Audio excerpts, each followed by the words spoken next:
Or as people who bought land in the 80s and 90s call it, the good old days. Like when you used to come and visit a guy on Marco back in the day. Yep.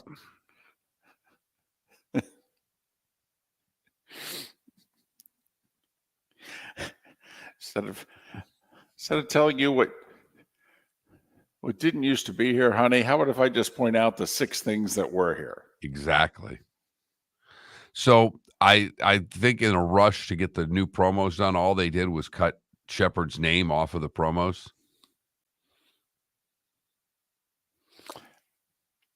So what do they call them the show?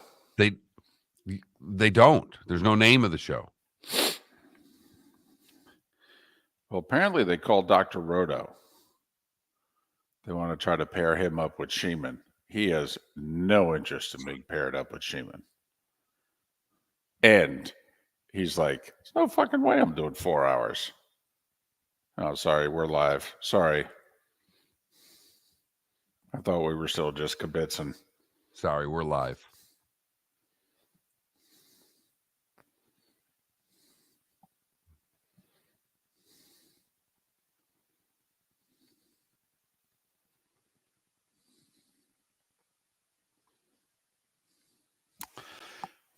Well, they must be getting close because the dumpster is gone. It's a big sign. Yep. Actually, there's 3 ceiling fans, an oven, and a microwave that need to be installed, and final electrical work. That's really all they got.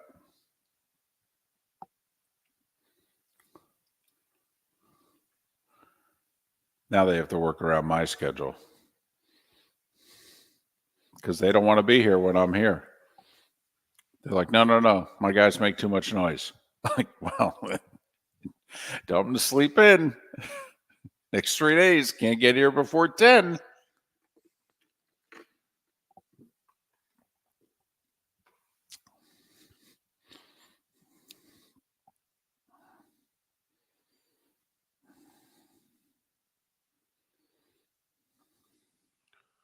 I will say today is National Sausage Pizza Day. Is there something we can do with that? Sausage, pepperoni, plain cheese. Now that hockey season started, what's your go-to secondary sport beyond football? Ooh. Baseball, hockey, basketball, golf. I did, Mongo. I did. What do you mean they aren't repainting the wall? It's completely repainted. The lighting's bad. But no, it was an ugly brown before.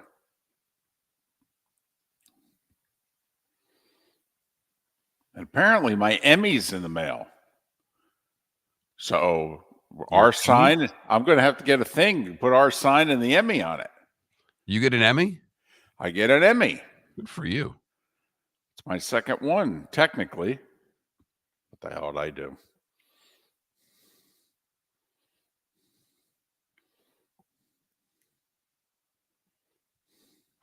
Did you have flight problems yesterday?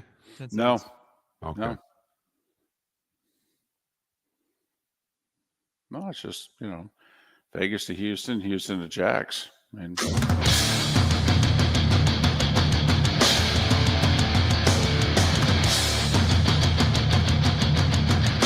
you are listening to Miller and Moulton, exclusively on the Florida Sports Network. And now, here's Mark Miller and David Moulton. Top of the morning to you. It's a hump day. We get over it together, see? That's how we do it. How the heck are you? Miller and Moulton, the Florida Sports Network, floridasportsnetwork.com. I'm back from Vegas. I'm back in the Sunshine State. Oh, feels so good. Oh, man. Oh. Mark, there's a lot that can tantalize you in Vegas. I don't know if you're aware. I'm aware. A lot going on all the time. Okay. And there's no clocks. You have no idea what time it is. but you can still do everything that you're thinking about doing. Yeah. And I don't know how you stayed out of the erotic museum. I drove past it again on the way out. You know, I almost took a picture, but I'm afraid that somehow, some way that picture, I don't know, somebody hack into your phone and next thing you know, it's posted and I don't know. And then I don't want people thinking, things about me. So I'm like, I won't even take a picture. Plus, also, right underneath the picture, the world's, the erotic art museum, right underneath it is a sign that has male genitalia scripted out, if you know what I mean. Gotcha. You can see big block letters too. There's no way to take that picture and not have it in the photo. So I just thought, you'll have to take my word on it. Fair enough. I don't think a picture of that would have caused any riots, nor do I think your phone would have been restricted by anybody, but I appreciate you playing it safe. Mark, it doesn't take much to get you fired these days. Okay, it really doesn't. And knowing, my fortune, who knows? Because apparently you can hack into people's stuff. It happened to me. I remember getting a text from Vern about 10 years ago going, David, are you stranded overseas and need money? That would be a no. So, had my identity stolen for a short time. So I just, I got it in the back of my head. Maybe I shouldn't. Plus, how weird does it look? What, you're going to take a selfie in front of the erotic art museum? And I know we're on in the network, but here in the 239, there is a bait and tackle shop that I've watched many a person Yes. take a selfie in front of. Well, it's got a great name. So did the erotic museum, from what I understand. So I think you would have been fine, but welcome back from Vegas. I'm happy that you got your prop bets in. I'm happy you got a little casino floor time. It's good for you. Everybody needs it. It didn't take too much money out of your pocket. So no, I came back with $10 more than I left with, which I thought was pretty good. That's excellent. Well done. You won money on the trip. That is a great job, particularly at the rate in which you spend money at the minibar. That's true. When I checked out, and not only that, the hotel was one of those mini bars where the minute you lift something up, you have 30 seconds to put it back if you don't want it. Otherwise, you get charged for it. So they know pretty instantly what it is that I'm eating and drinking. Cashews and Oreos. Those are the go-tos, it looks like, from the minibar. A couple of big waters, couple of sodas. Don't forget the kettle chips. Right. All I know is when I went downstairs, they said, would you like a receipt? I go, no, I don't want a receipt. I don't want to copy the evidence. I go, but could you just tell me? I am curious because I didn't look at the prices. How much did I eat and drink in the room? And she goes, well, that was $79.18. I said, why, of course it was. For $7.18 worth of items. But, Yep. That's the way it goes sometimes. Well, the NHL season is off last night. We had a little hockey to play. Yes. The Lightning getting it done. What a strange game, by the way. Lightning dominate the first period. Nashville dominates the second period. And then, but it's only 1-1. And then in the third period, all breaks loose. Like 4 power play goals, an empty net goal. It was nuts. Connor Bedard makes his debut, gets an assist in the win for the Blackhawks over the Penguins. And they played hockey in Vegas very late at night for those of you that stayed up all night. And if you're up right now listening to our show and caught the Vegas Kraken game, well, then I'm impressed. Yes, you're a fan. Or you need rehab, one or the other. Or you're a degenerate gambler, and we understand. Just a little something about Connor Bedard. By the way, he took 11 shots, 5 on net, had an assist. But, they're sending him out there against the other team's top two lines, and he's taking faceoffs. And he's an 18-year-old, right? That's how old he is, right? So he's 18, and he's out there taking faceoffs against, like, Crosby. Well, the opening of the game was spectacular. The referee, they had him mic'd up, and you can hear him, and he's like, Sid, welcome back, another year, and looks over at Connor, and he's like, Connor, welcome to the league. Yep. And so here's Connor Bedard, who's probably been winning 80% of the faceoffs he's been taking his whole life because he's just more skilled than everybody he's played against. Well, Sidney Crosby might be the best faceoff man in the league. I mean, he's tremendous. Okay, and they're sending Bedard out there, and he's going up against 30-plus-year-old men who know how to take faceoffs. Poor guy goes 2 for 13 on faceoffs in the game. Not to worry, he'll be just fine. Yes. So, but the season's underway. 3 games last night, 6 more tonight. Panthers, they're in action tomorrow. The Blackhawks will have already played 2 games before the Panthers play their first. The NHL first week is kind of crazy. And then yesterday, David, I didn't even really have a chance to make a decision of who I wanted to root for because I had said on the show that I can't root for the Twins. Right. And the Astros made sure it didn't even come to any sort of decision-making. Yeah, the 2 teams from Texas, they pretty much ended all suspense. Very early on. It's like, I'm going to sit down and watch this game. 4-0. Interesting. Hey, I'm going to sit down and watch this game. 6-0 in the second. Okay, good. So what else is on, honey? Want to go to dinner?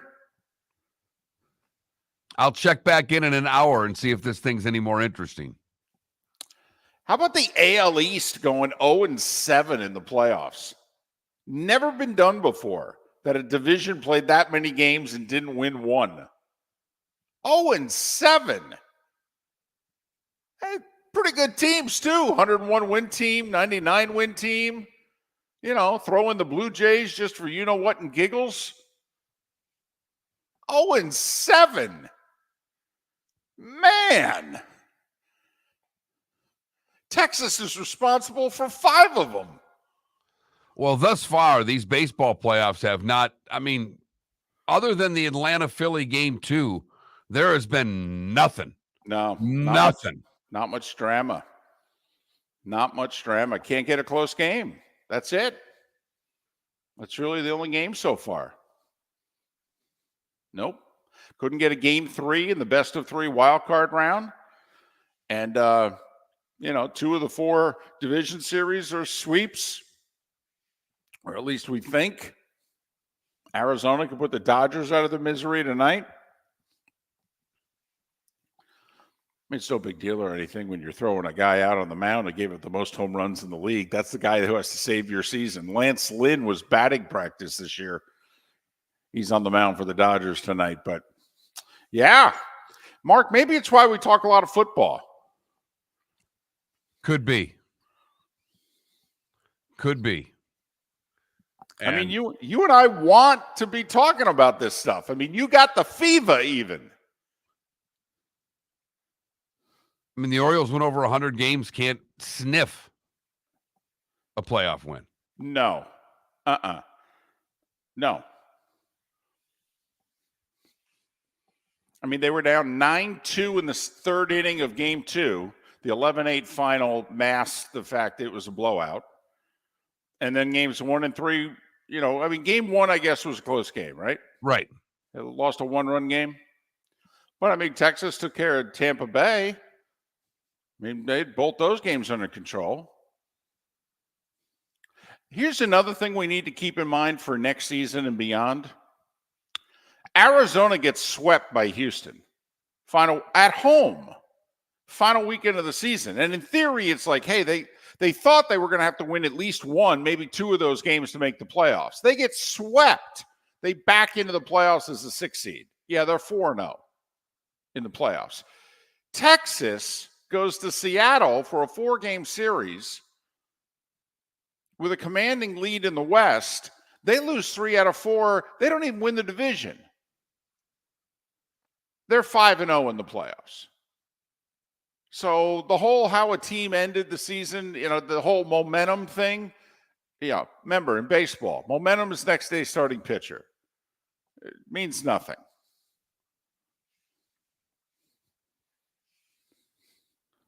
Absolutely nothing. And right now, you look at the way the Texas bats are going, I wonder if the time off is going to hurt them. Well, I don't know how much time they're going to have off. If Houston Saturday. Wins, okay. I mean, because if Houston wins today. It's Saturday. Gotcha. Saturday or Sunday. It doesn't matter. The dates have already been determined. Gotcha. TV and all. Well, hey, shut up and cash the checks. Thank you. Everybody, shut up and cash the checks. Except for you, the fan watching, shut up and watch the commercials. Right, exactly. Buy some of these products, damn it, so we can keep televising these games.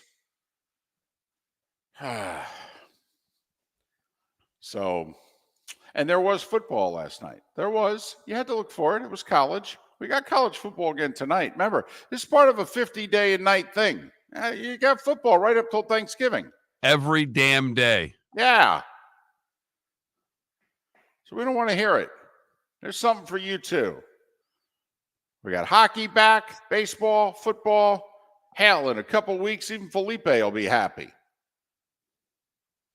Oh, don't worry. He's watching NBA preseason. I know. Don't talk dirty to me now. That's, by the way, on the scale of degenerate, someone may have a problem. Oof, NBA preseason, that's pretty high on the list. Dalton Miller, Seth Everett, Bud Elliott, all on the show today. The starting five, a mere 25 minutes away, right here on the Florida Sports Network. The law firm of Michael F. Hornung has successfully represented the citizens of Southwest Florida for over 30 years. As a former prosecutor, the information I know is information you need to know.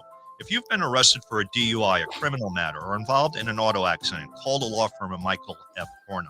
I'm a local attorney with local knowledge to assist you through the process. For a free consultation, call 239-437-0095. That's 239-437-0095. Offices in Fort Myers. Visit Jason and Todd at the Diamond District. When choosing something of high value and personal significance, such as a diamond, you want to shop with the best. And the mall is not the place to be. Here are my friends, Jason and Todd, with the Diamond District. Take a stroll in the mall. Pop into a few jewelry stores, and you'll soon discover you're in the wrong place. Rings begin to look all alike. You're not finding GIA-certified diamonds. You quickly realize you know more than a salesperson helping you, and all the same financing gets pushed on you. Visit Jason and me, and you'll find America's top bridal designers dealing exclusively with the Diamond District. You'll find the largest selection of GIA-certified diamonds, all priced 8 to 10% over cost. You'll find educated sales consultants who have many years' experience and are not paid commissions. And you'll find Todd and me in the store nearly every day, wanting to shake your hand and welcome you to our Diamond District family.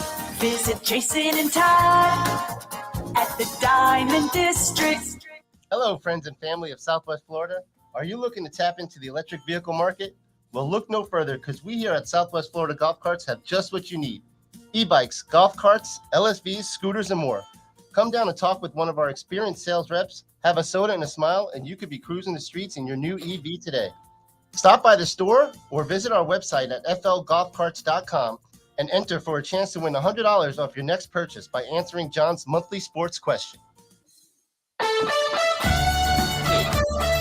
You were listening to Miller and Moulton on the Florida Sports Network.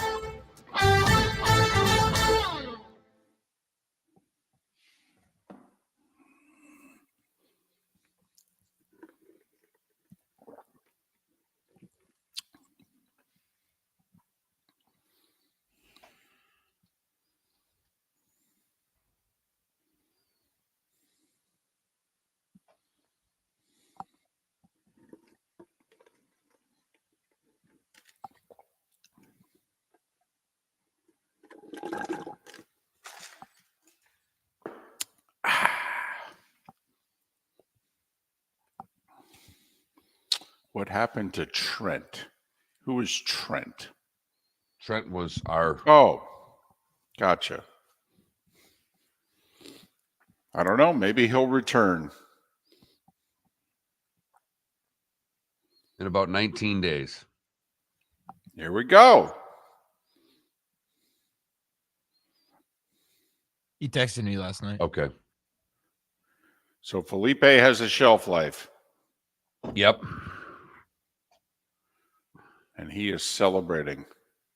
We'll be, I'm we'll be done staying with and these watching guys. Kings games all season. I'm done with these guys. Got enough of them.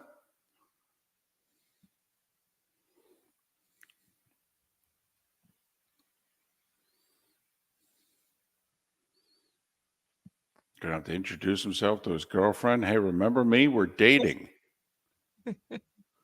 Problem is she's got to get rid of her side piece. Oh, well, that's true. Whoa. That's true.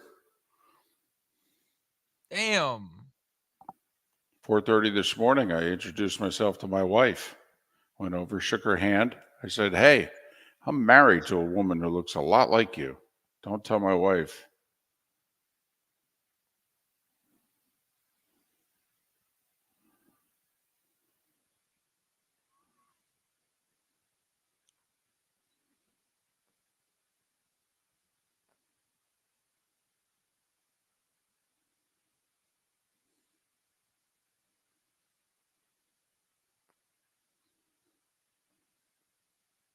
That's what I'm talking about.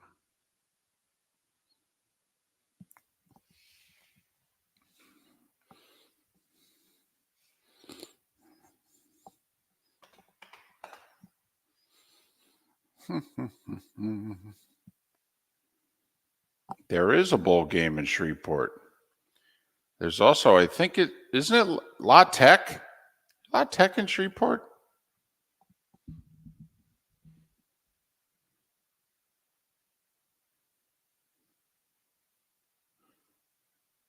One of the Louisianas is in Shreveport. La Tech would make sense.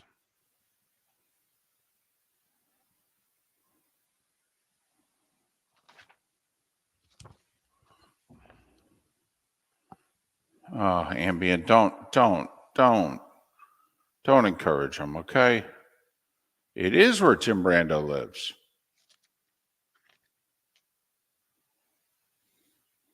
And the good thing is you can get Tim on the show and you can say, Tim, how's Shreveport? And you can go up and get a coffee. By car.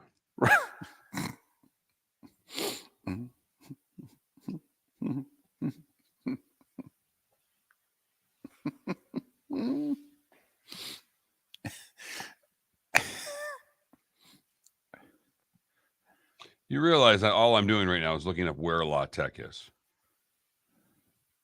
It's in Ruston, Louisiana, but that could be by Shreveport. I don't know. Yes, Ruston. I was supposed to do a game there one time at GCU La Tech.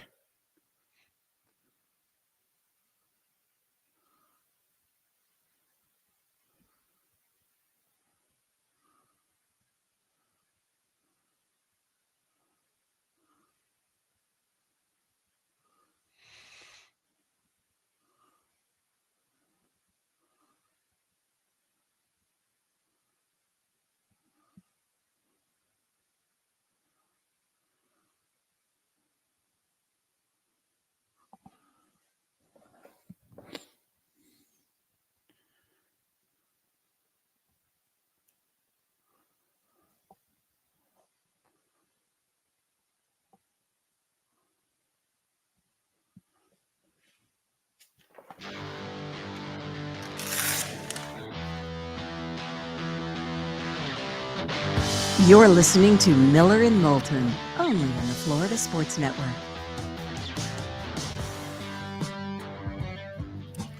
"21 minutes past the hour. How the heck are you? Miller and Moulton, Florida Sports Network, floridasportsnetwork.com. I'm in Jacksonville. Mark's in Southwest Florida. Right on the Fort Myers Estero line. And it's a blurred line, by the way. You can dance on both sides of it. I mean, isn't the street you drive in on, isn't that like the line? It is. It is. And, one's a city and the other is a village. Right. There's the city government and the village run by idiots. Oh, really? I didn't realize that. Wow. I mean, do they all on one sign? Is that it? Hey, hi. No. I missed that sign. Anyway. So when it comes to the NFL, what are you interested in right now? We're about at the third poll. Most everybody's played 5 games. There were 4 teams that had bye weeks last week. They're at the quarter poll, including our first place Tampa Bay Bucks. I'm trying to figure out who in the AFC is better than what they've looked like so far. Because the AFC, we had all of these thoughts of just how dominant it was going to be. Kansas City, Cincinnati, and Buffalo on top. Who would join them with Jacksonville, Baltimore? Maybe was it Pittsburgh? Maybe was it Cleveland? Were the Chargers ever going to get their heads out of their you-know-what and play real football? And thus far, I've not seen great in the AFC. Seen a great performance. I thought Buffalo's performance over Miami was a great performance. But then they played Jacksonville, not only lose, but lose 2 more players. And Kansas City, are they going to win this year a different way? Do they have to win playing more defense, which looks like it's decent this year, if not above, a little above average? They're giving up 16 points a game. And that's pretty good. That's really good. It's really good. I mean, if you tell Patrick Mahomes and company, hey, if you get to 17, you're probably going to win. 20 for sure. Mark, I don't know about you, but I like their chances to win about 14 games this year, if that's the case. If that's the case, they're going to do it a different way.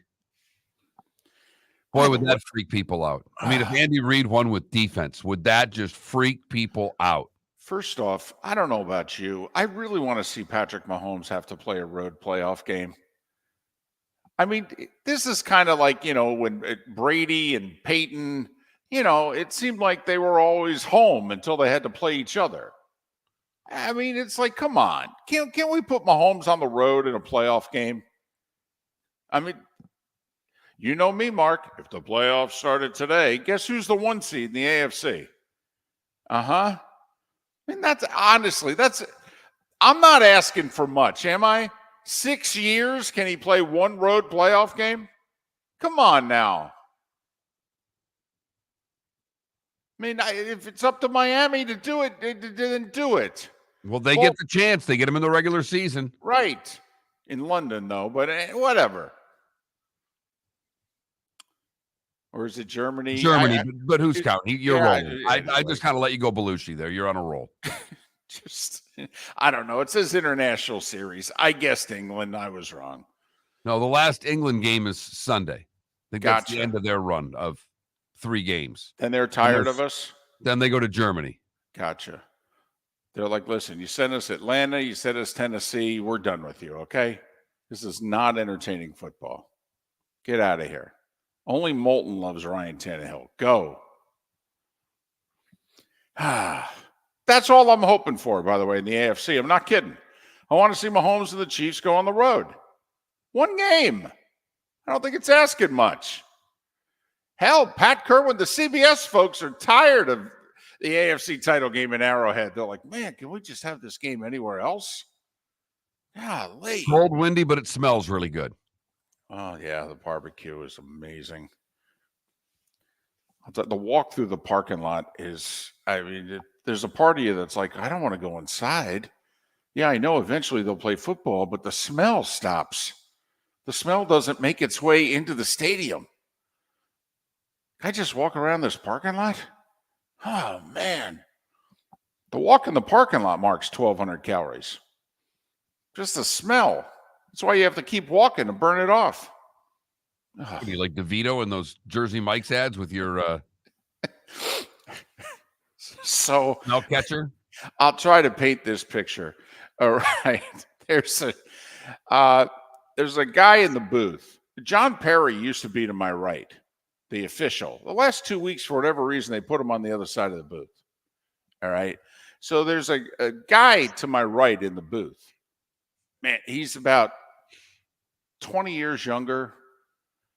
He's in phenomenal shape. Honestly, so I got Aikman to my left, and then this guy, 20 years younger, Aikman, okay, to my right. And then there's me. And 101. I literally I turned, I looked at the two of them, and I go, am I the double stuffed in the Oreo? Is that what this is? Look at this. I hate the both of you, honestly. Okay, I said to John Perry, I got to get you back on the other side of the booth. He goes, why? I go, because I can't handle it. Not that I miss you or anything. I just, I need a normal looking guy. Anyway, I digress. That's all I'm looking for from the AFC. You want to see, I'm not going to say it. I'm not going to say it. I'm not going to say the Chargers. I'm not. I'm done with the Chargers. I'm done with your Chargers. I'm done. They should be a lot better than they are. They're giving up 26 points a game. With all that talent on defense, I have no idea why. Oh, no, wait, I do. Coach. Thank you. Now I know why they're giving up 26 points a game. Because the guy responsible for the defense is the same guy going for it on every 4th and 1, no matter where the ball is. They could win the Super Bowl if they fired their coach. Honestly, I know it never happens. There's only like one time in the history of the league in the last 60 years where a team fired its coach and they actually went on a run. And it was when Al Davis fired Mike Shanahan, replaced him with Art Shell, and the Raiders were terrific the rest of the year. Went like 10-3 and made the playoffs. All right, but I'm telling you, this is the underachieving baseball team in which they fire the manager. This is the 2003 Marlins. I swear. Of course, it won't happen because we've pointed out how cheap this organization is, and they're not going to pay two coaches when they don't have to.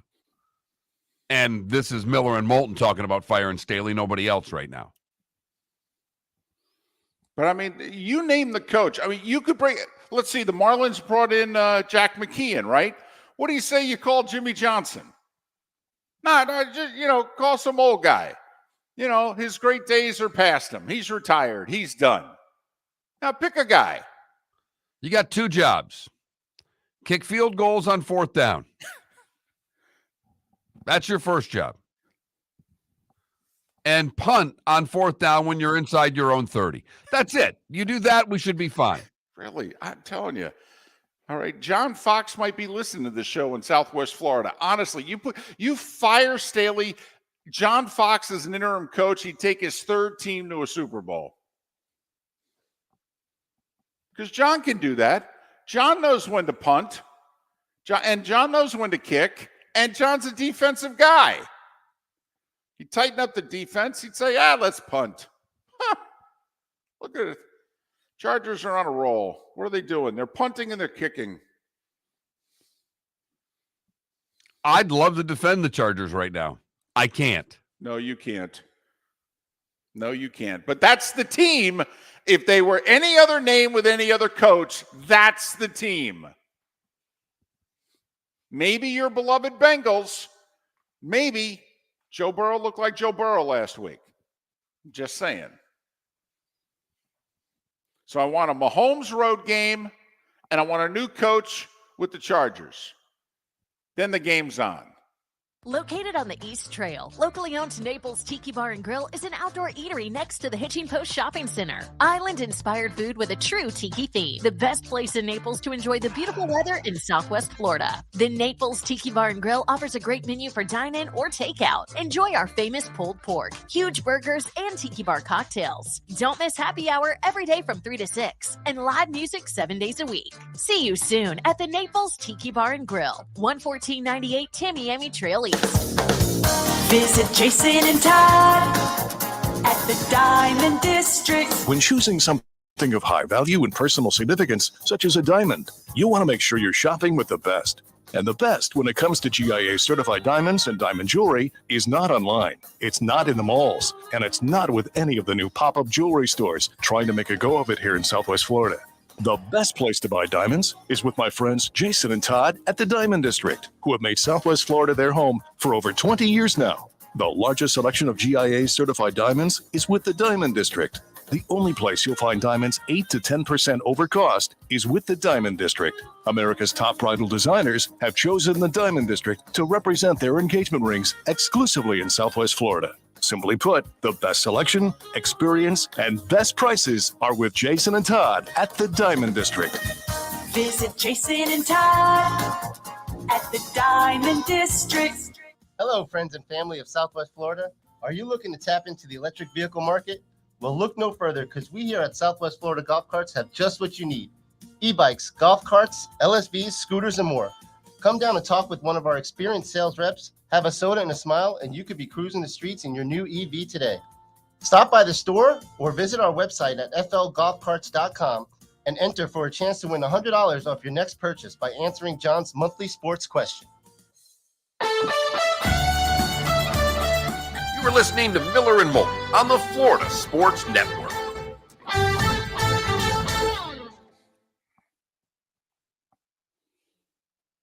Holy blank.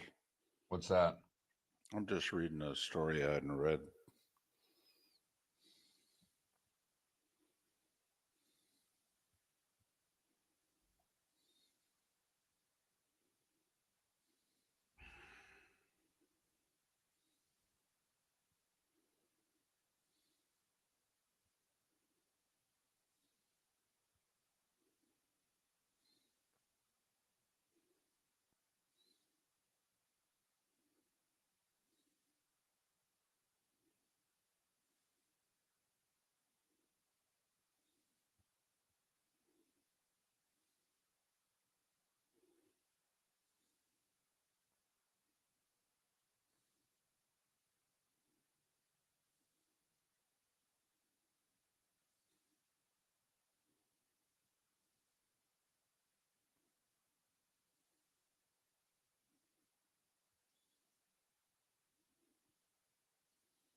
Big day today in 75. Did you see that? You're this day Saturday Night Live. and Born to Run.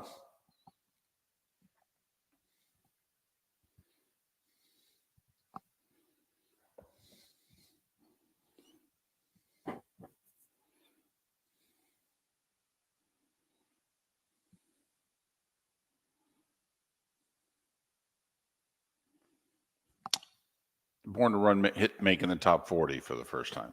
Okay, I was going to say was that. his first. That was his first top 40 hit.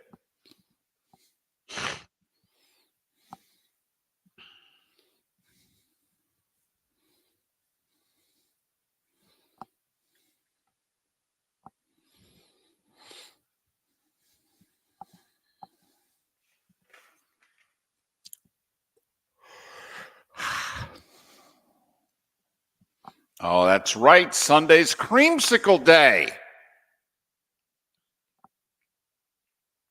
It'll be like Danielson, Billy Sims, Leroy, and Dewey Selman.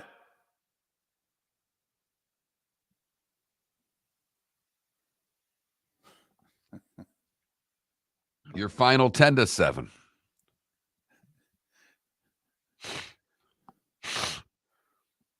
I used to love seeing, not knowing anything about Florida growing up, the late afternoon thunderstorm when and then the water would cascade down the big sombrero. I just used to go, look at that. That's amazing.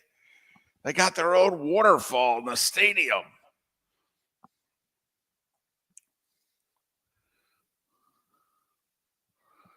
Oh, Jimmy Giles. I mean, where do you want to go here? Richard Wood, the linebacker. Charles White. Doug Williams.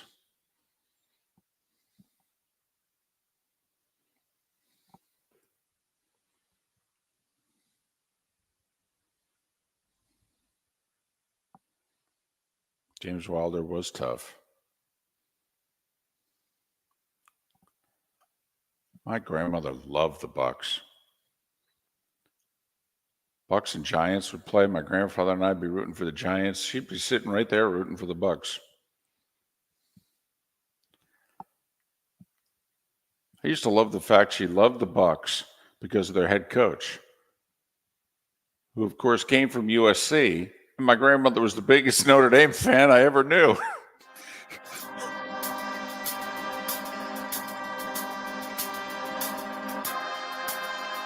You're listening to Miller and Moulton, only on the Florida Sports Network. And now, here's Mark Miller and David Moulton. And we are bringing it on this hump day. At least we think so. Dalton Miller, Pro Football Network, 1 hour from now. Mark, he was up with us. He was tweeting his appearance before 6 a.m. So he's fired up, ready to go about something. Well, the good news is it's not 6 a.m. to him because he lives in Europe. That's true. I believe he's in Portugal. I know. Did you have to? Here I am trying to make it sound like, people are excited to be on the show and we're fired up. He's excited to be on the show. He retweeted it before the show even started. Oh, he's fitting us in before lunch. I mean, for goodness sakes. Seth Everett, a little more than an hour. Bud Elliott, 2 hours from now. We'll see if Bud's fired up. And a week ago, we talked to him. His Rays were still in the playoffs. Hell, a week later, Texas is nearly in the LCS. Oh, no, I'm sorry. They're in the LCS. Crazy. So that's what we're fired up. Got a good show lined up for you.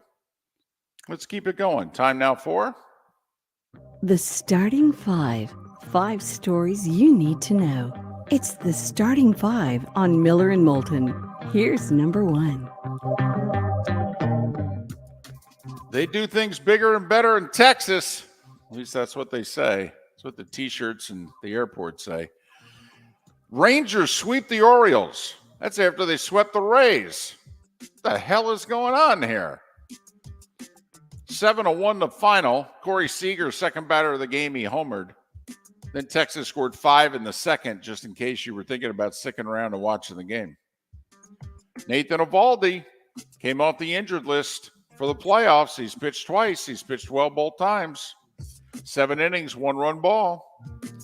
He's a very good playoff pitcher. Remember that World Series performance for the Red Sox? 7 innings of shutout ball and extra innings. All right. Anyway, Texas is in the LCS. 7-1 the final. The AL East went 0-7 in the playoffs. Baltimore, Tampa Bay, Toronto. All 3 teams won 90 or more games. Hell, the Orioles and Rays combined won 200 games. You know what they went in the playoffs? 0-5. Worst division in baseball. Right. Overrated. They're not. It's playoff baseball. Blank happens. Just having a little fun. Right. Come on, lighten up, everybody. Lighten up. Dalton Miller in an hour. That'll cheer you up. Houston hit 4 homers. Jose Abreu with a 3-run shot and a 4-run first. Then that game was over. Just like that. 9-1 Houston. Astros lead the series 2-1. Because Texas swept Baltimore, Mark, you don't get your day baseball today. I know. The Twins-Astros game got moved from like a 2 o'clock matinee to 7 o'clock tonight. Oh, well. Sorry. Best laid plans. National League Division Series resumed today. Braves and Phillies tied at 1, 5 o'clock, TBS, Game 3. They say the Braves pitcher's undecided. Isn't it Charlie Morton? What am I missing? I thought it was Aaron Nola, Charlie Morton. No? Is he not ready to go yet? I thought he was. But anyway, listed as undecided. And Dodgers, Diamondbacks, 9 o'clock TBS. Arizona up 2-0 in that series. Hockey. Yeah, you heard me right. Hockey. NHL. Season underway last night with a triple header. Jonas Johansson filling in for Vasilevsky. Those are some big skates to fill. 28 saves. It was 1-1 going to the third. And then Nicholas Paul. 2 third-period power play goals. He had the game winner midway through the third. Braden Point with 3 assists, throwing an empty netter for the Lightning. They win 5-3 over Nashville.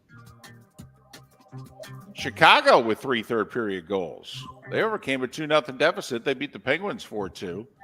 Connor Bedard got an assist in his much-hyped debut. And they raised the banner in Vegas. Golden Knights were up 3-0 early second. They cruised to a 4-1 win. 6 games tonight. Lightning and Panthers not among them. Florida opens up their season tomorrow in St. Paul against the Minnesota Wild. NFL news. There was a trade. Halloween is the trade deadline. And 3 weeks before that, the Rams, who had kind of phased Van Jefferson out. Remember, he was kind of a key part of their Super Bowl team from 2 years ago. 27-year-old wide receiver, only played 2 snaps last week against the Eagles. So they traded him to Atlanta. Mark, an amazing thing happened in the second half of the Atlanta-Houston game. We have yet to talk about it this week. Did you see and hear what happened? Desmond Ridder threw the ball to Kyle Pitts. I wondered what the hell you were talking about there. You had me so intrigued that there was something really big that I watched the end of that game. I'm like, what did I miss? I watched the damn game. I'm really confused here. I mean, he got the ball to his quote-unquote weapons. And so I think because of that, Atlanta's inspired. They're like, well, hell, maybe if we get him more weapons, he'll use them. So Van Jefferson, they did one of those, I'll give you a 6th, you give me a 7th. I'll give you a pound of lunch meat, you give me a half a pound of something else back. What do you say? Call it a deal? The Jets are looking to do the same thing with Mecole Hardman. He's a 25-year-old wide receiver. It was only a couple of months ago they gave him $4 million a year. Now they didn't even activate him against Denver. So they're looking to trade him. Need a wide receiver. Mecole Hardman's available. And remember James Conner? He's in Arizona.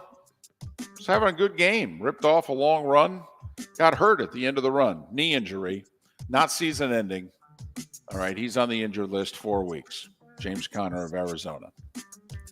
So Dolphins yet to decide whether or not they're going to put Achane on the injured list. Mark, I'm a play it safe guy when it comes to injuries. I really am. I would rather, you're ready to go? You are. You're ready to go. Okay, good. You're going to sit this week, play next week. No, I'm ready to go. Yeah, I heard you. David, I used to live in that world, and you're probably living in the right world, but the rate at which guys get injured when they're not even hurt at all, I'm playing guys that are available because I don't know when they're not going to be available. Tough to argue with that line of thinking, Mark. You got 17 games, and I mean, who was the player last week who spent over a year rehabbing his ACL injury? The guy for the Lions, the D-back for the Lions, Mooney. And so he blows out his one ACL, misses over a year. Last week was his first game back. He's 1 quarter into it. He blows out the other ACL. Because Detroit held him back as long as they could until he was ready. They wanted to be overly cautious with him and let him have a few games to get ready. How about this? Can we make a compromise? All right. Hamstring and groin injuries, you give me another week. Because it seems to me as if guys come back too soon from muscle pulls. Okay. I'll go your way with everything else. With bones and ligaments, I'll go your way. But if it's a hamstring or a groin, I'm sorry. You ready to go? Yeah, okay, one more week. Hard to argue with that line of thinking as well. Billy Napier has at least recognized that the Gators have a problem on the road. That's a start, right? Recognize that you have a problem. Now, granted, they've played 2 road games. They played a nationally ranked team both times. And they were sloppy season opener against Utah. We all saw that coming except for Gator fans. And then they got stomped 2 weeks ago in Lexington. And then Lexington gets stomped by Georgia. So that loss is looking even worse. So the Gators are in South Carolina Saturday, Mark. And guess what time the game is? Noon. And that worked so well in Lexington a week and a half ago. Right. So they asked Billy Napier. They said, hey, first off, you're not as cranky as you were last week, right? You had a nap and a Snickers. You're good? You ready to go? Okay, good. Secondly, you going to do anything differently? And he said, as a matter of fact, we are. First off, we're going to get more sleep. Mark, I'm going to be 58 in December. You're 54, right? That's correct. Have you ever heard a coach say out loud into a microphone, you know what? I think we need to get more sleep. I've heard a coach say, let's get a snack. I've never heard a coach say, let's get a nap. So apparently one of the 2 changes they're going to make is leading up to the game, they're going to go to bed earlier. These are college. These are 18 to 22-year-olds. Right. How are they going to enforce Lights it? out at 7:30. Good night, Right. John Boy. You cannot stay up and watch the Kraken and the Golden Knights. Go to bed. And you certainly can't bet on it unless you're in Iowa. That's a whole other story. So here's the second thing they're going to do. They're going to get to the game earlier. Most teams show up 2 hours before kickoff. They do. They get off the bus and they usually walk right out onto the field. Nick Saban has a routine. He walks off the bus, and Kirby has adopted it too. They walk off the bus. They walk right out onto the field. Nick takes a lap with 2 state troopers on either side of him. He comes back to the first end zone. He stops. He does a pregame interview with whatever network's doing the game. Then he goes inside to the locker room. Kirby does the same thing. Toughest football question I had to answer so far this year. My daughter looked at me at one of the college games. Is why are the 2 policemen next to that guy? That's the way it is, honey. They follow him wherever he goes, no matter what. I think when he goes to the bathroom, they're flanked on either side of the toilet. Honey, it's because he's the highest paid public employee in the state. Now, we can debate whether or not that should be the case, okay? In the states in which they're fine with it, that's where football's more important. So those are the 2 changes, Mark. More sleep. They're going to get to the game maybe a half hour earlier. South Carolina favored by 2. Noon on Saturday. They are still likely to be without their number 1 wide receiver, Juice Wells, who got hurt in the first quarter after scoring a touchdown against Georgia. It looks as if he will not be ready to play Saturday. So the Gators catch a little break there. Colorado's Travis Hunter, Mark, looks as if he will be ready to play Friday when Colorado takes on Stanford. 3 college football games last night. Liberty's 6-0. Hugh Freeze left. They're still winning. They beat Jacksonville State 31-13. Middle Tennessee over La Tech 31-23. And Coastal Carolina won at App State for the first time. Kicked a field goal at the gun 27-24. Because the running back who was running in to score a touchdown late in the game slid at the 1-yard line to not score and give App State the ball back in a tied game. Better make the field goal when you do that. But that's a smart play. Yeah, and just the field goal just went inside the right upright from, a chip shot. 24-yarder, snuck it in. And finally, Mark, complete and utter shock in the world of golf. 15 months after LIV petitioned the OWGR, the official World Golf Rankings organization, so that their events could get some World Golf Ranking points. 15 months later, the World Golf Ranking Committee, made up of a member of the R&A, a member of Augusta, a member of the PGA of America, and a member of the USGA, wait for it, voted not to give LIV golfers World Golf Ranking points for their events.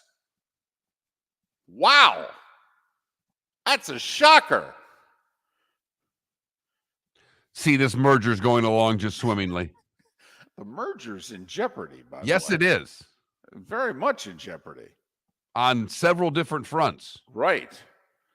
About the only thing I know of the future of golf, Tiger Woods is going to be the Ryder Cup captain in 2025. That's about the only thing I'm willing to bet on right now in the world of golf in the next 2 years. And it's 7 minutes before the hour. That was the starting five every weekday morning at this time on Miller and Moulton.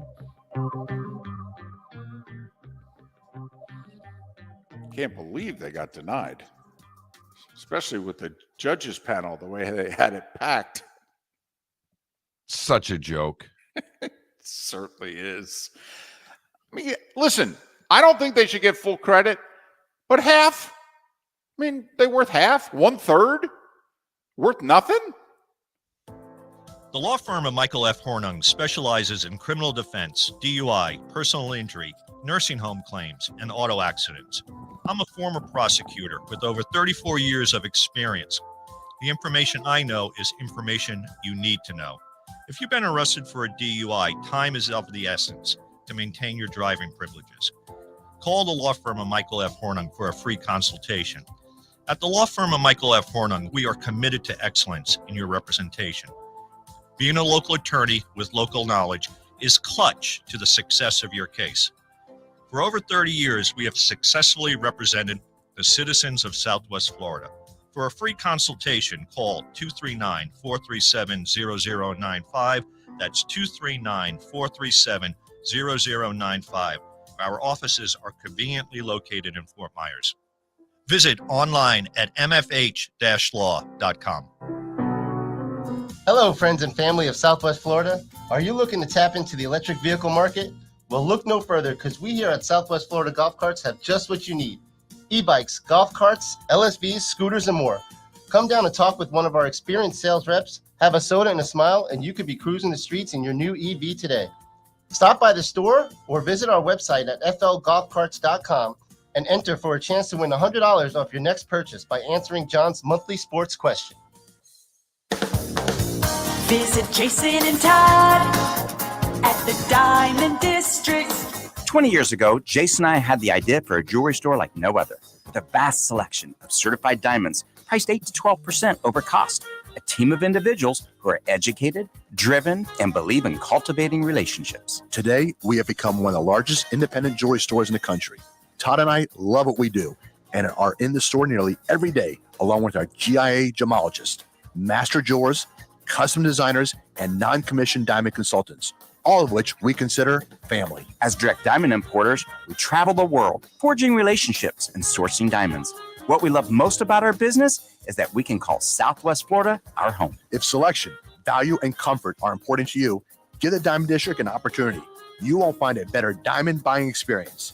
Todd and I look forward to shaking your hand and welcoming you to our Diamond District family. At the Diamond District. Located on the East Trail, locally owned Naples Tiki Bar and Grill is an outdoor eatery next to the Hitching Post Shopping Center. Island-inspired food with a true tiki theme. The best place in Naples to enjoy the beautiful weather in Southwest Florida. The Naples Tiki Bar and Grill offers a great menu for dine-in or takeout. Enjoy our famous pulled pork, huge burgers, and tiki bar cocktails. Don't miss happy hour every day from 3 to 6 and live music 7 days a week. See you soon at the Naples Tiki Bar and Grill, 11498 Tamiami Trail East. You are listening to Miller and Moulton on the Florida Sports Network.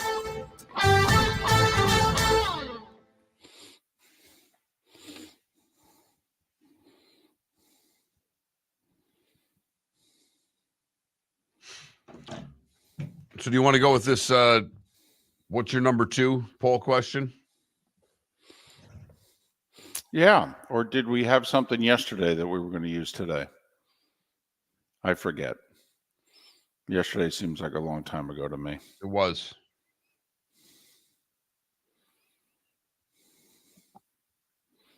Or we can go, it's National Sausage Pizza Day. What's the one item you want on your, what do you have on your pizza? Pepperoni, sausage, cheese. And then we'll get all the people going, mushroom, anchovy.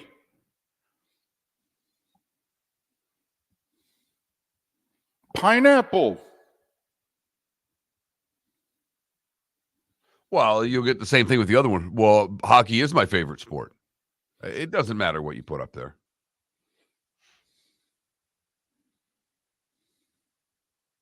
I say we go sausage. All right.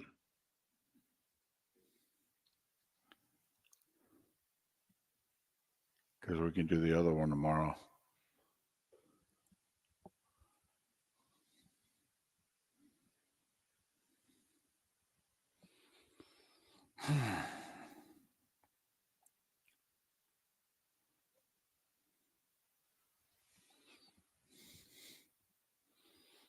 Garlic and jalapeno.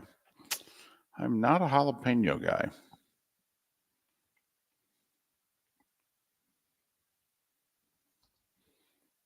Spitz, we try not to put other. It's an easy out. It's broad.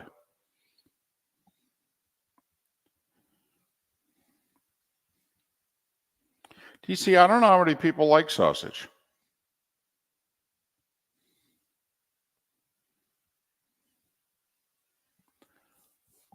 Like, do you like sausage on your pizza?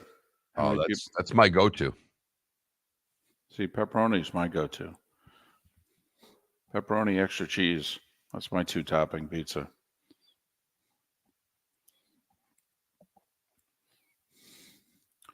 Paul, I don't know many people who like white pizza.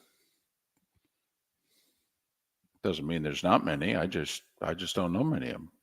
I've very rarely been in a group in which somebody said, "Hey, you want to get a white pizza?" No. Okay.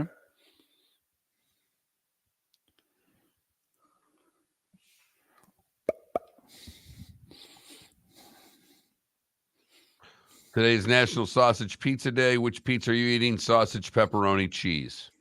There you go.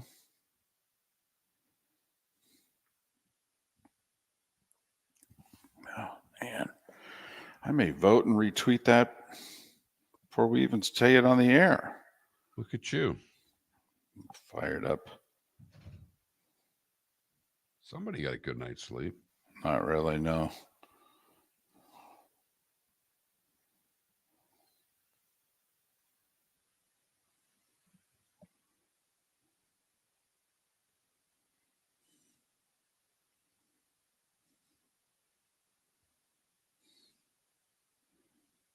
Here we go. Or 10 seconds, my bad.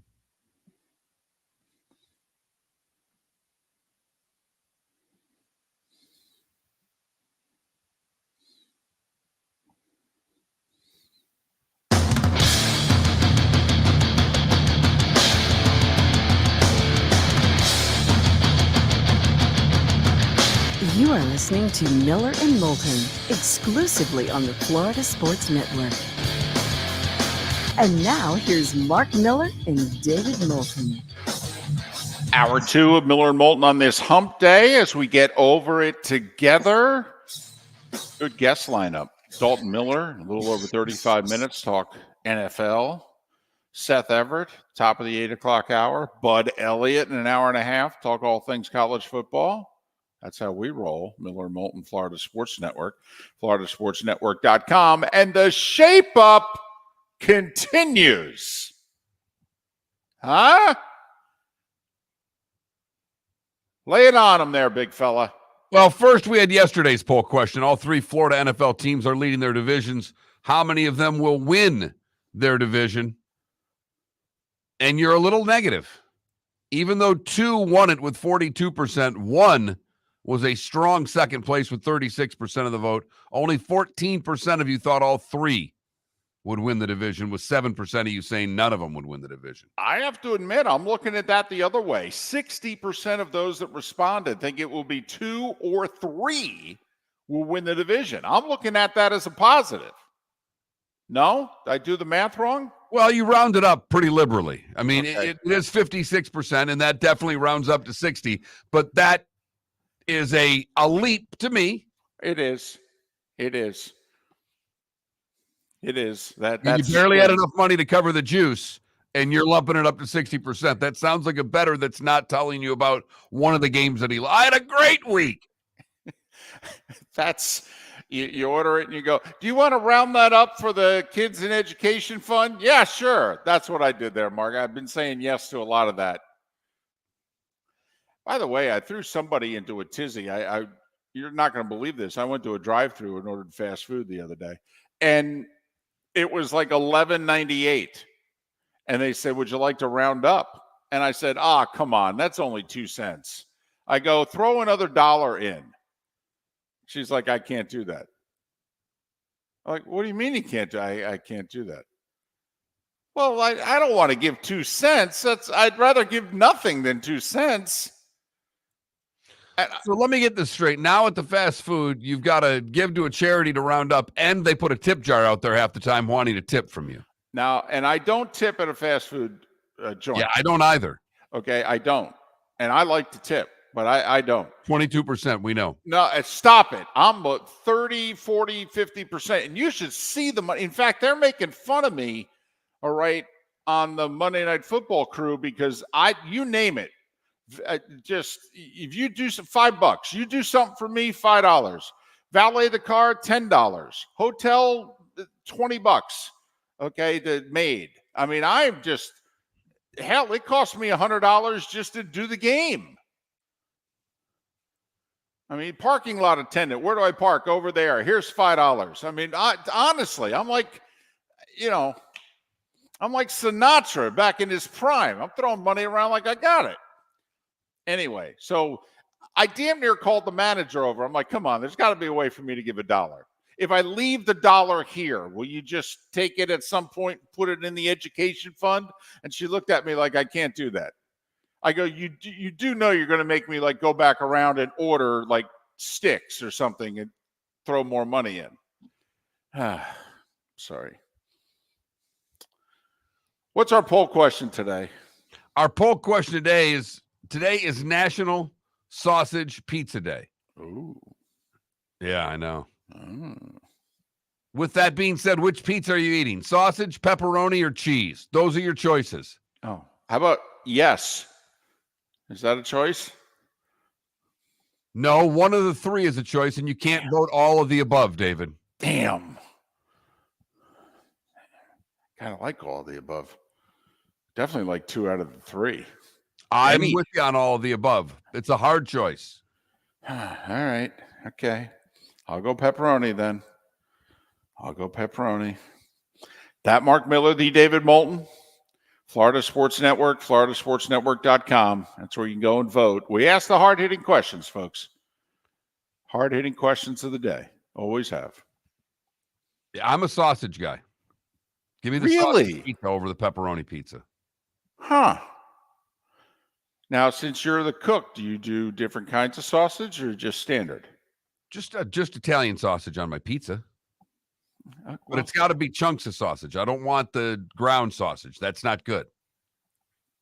What the hell's the difference? I like chunks of sausage, not ground sausage. But it's the same sausage, right? You're just right. But the ground pieces, you're just getting a little bite. I want a piece. I want a bite of sausage. I don't want a little morsel. No, he's right, David. I know I'm right, but thank you, Felipe. I appreciate that. I'm with you on that wagon. Wow. So you got to have chunks, even though it's the same sausage, it's just prepared differently. You could, like if a chunk is a certain amount of sausage, you could just chop that up, have the same amount of sausage on your pizza. It's just prepared differently. Correct?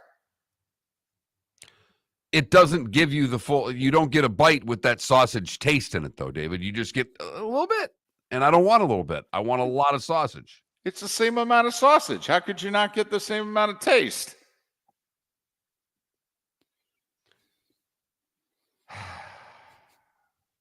So that's our poll question. Pepperoni, sausage, or cheese? How do you like your pizza? Apparently, there are multiple ways to like sausage pizza, and we just broke it down on this show. What are we going to do? Talk about the AFC playoff picture? Hey, in all seriousness, so this Sunday, it's easy to forget about this team. First off, they took last week off. And secondly, most of us don't think they're really good. They just have a nice record. They're 3-1 so far. But the Bucs are going to play the Lions here. Right. Now, you yesterday, to people in our Twitch chat room and on the text line who are beginning to get a little, fired up about the 4-1 Lions, you're like, pump the brakes. Pump the brakes. I would like to see them win a game against a good football team that's healthy. That's all.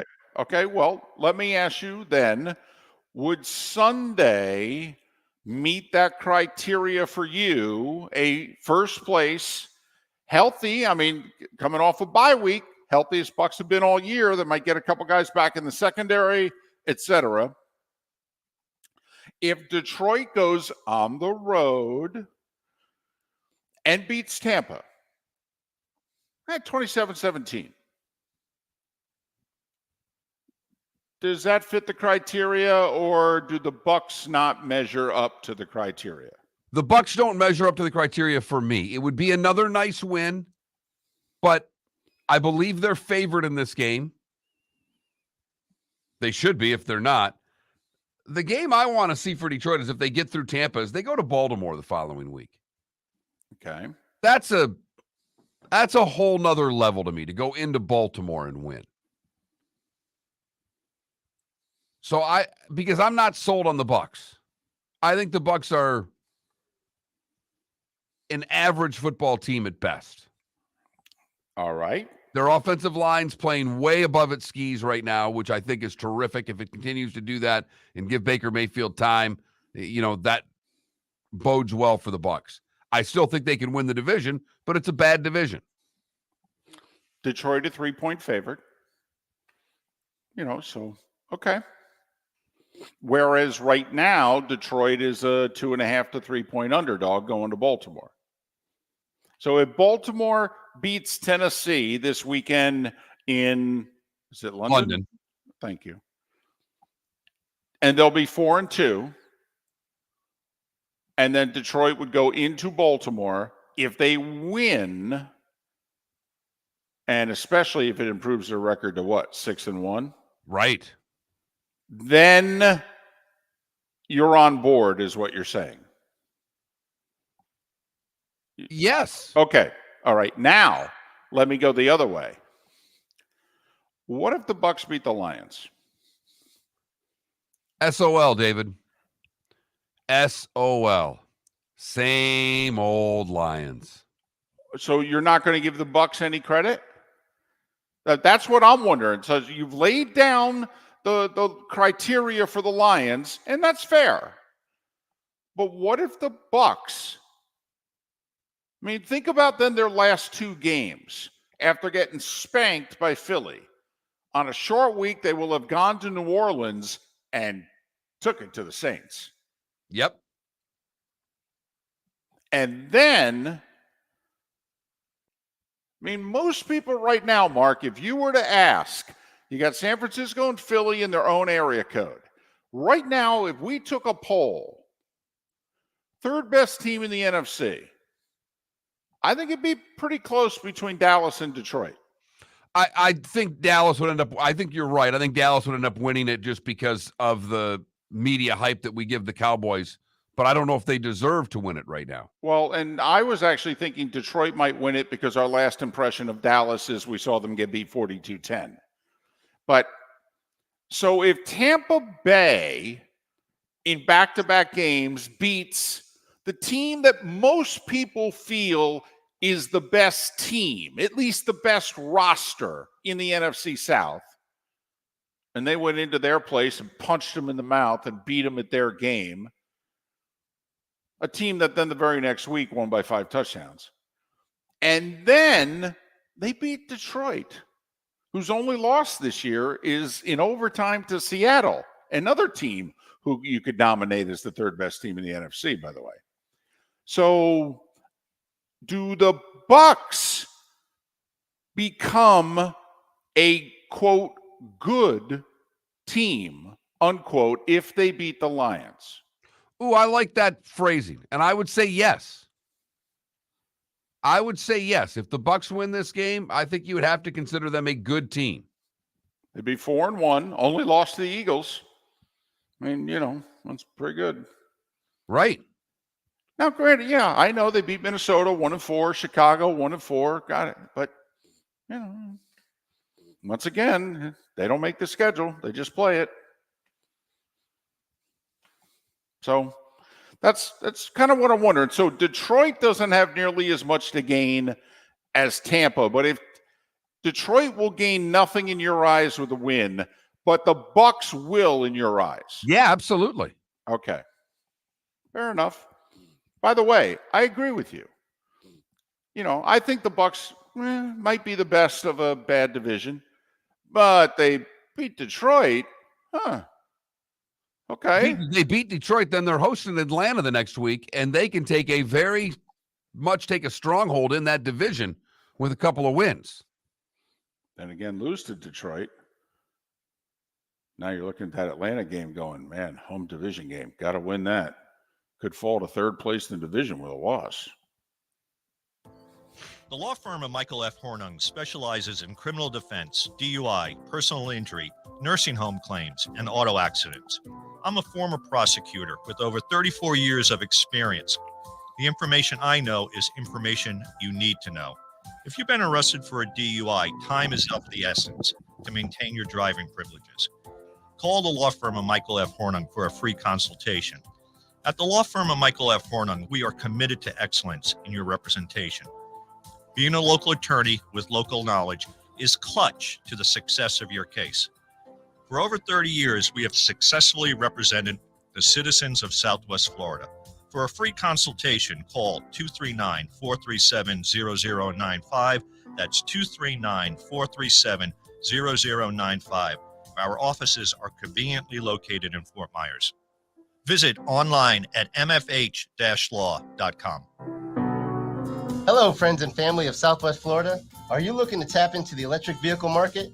Well, look no further, because we here at Southwest Florida Golf Carts have just what you need. E-bikes, golf carts, LSVs, scooters, and more. Come down and talk with one of our experienced sales reps, have a soda and a smile, and you could be cruising the streets in your new EV today. Stop by the store or visit our website at flgolfcarts.com and enter for a chance to win $100 off your next purchase by answering John's monthly sports question. You were listening to Miller and Moulton on the Florida Sports Network.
So drinking an extra cup of coffee per day could help with weight management, a new study finds. It's not true, David. I drink an extra cup of coffee every day, and my weight's managed just fine. It's fat.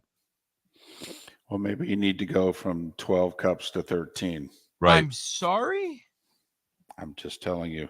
Felipe, if you wait long enough in life, wait 1 to 3 years, a new study will come out contradicting the old study.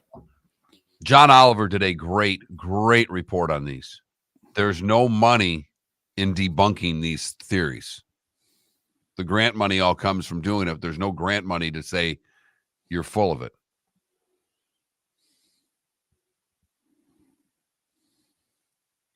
I'm more so just confused. 13 cups of coffee in one day? Well, no, it was That's for me. He said drinking one more coffee promotes weight management. I said, I think that's impossible because I drink a lot of coffee and I'm fat. He said, maybe you go from 12 cups to 13 cups. What's the most cups of coffee do you think you've ever drank in one day? I don't know. 10, 12. I mean, I have this thing full of coffee every morning. Well, I can't. How many cups is that? Is that a 3-cupper? 4, 32 ounces. And you've come in with 2 of those. No. One's full of water. Oh, okay. Okay.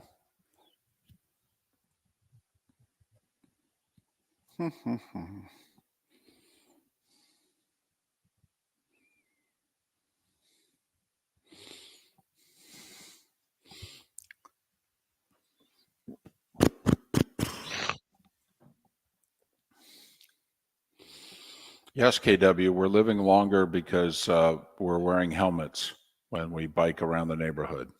That's why.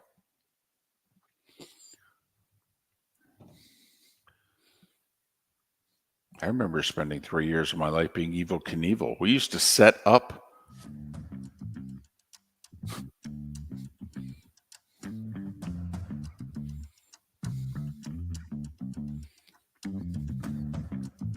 You're listening to Miller and Moulton, only on the Florida Sports Network.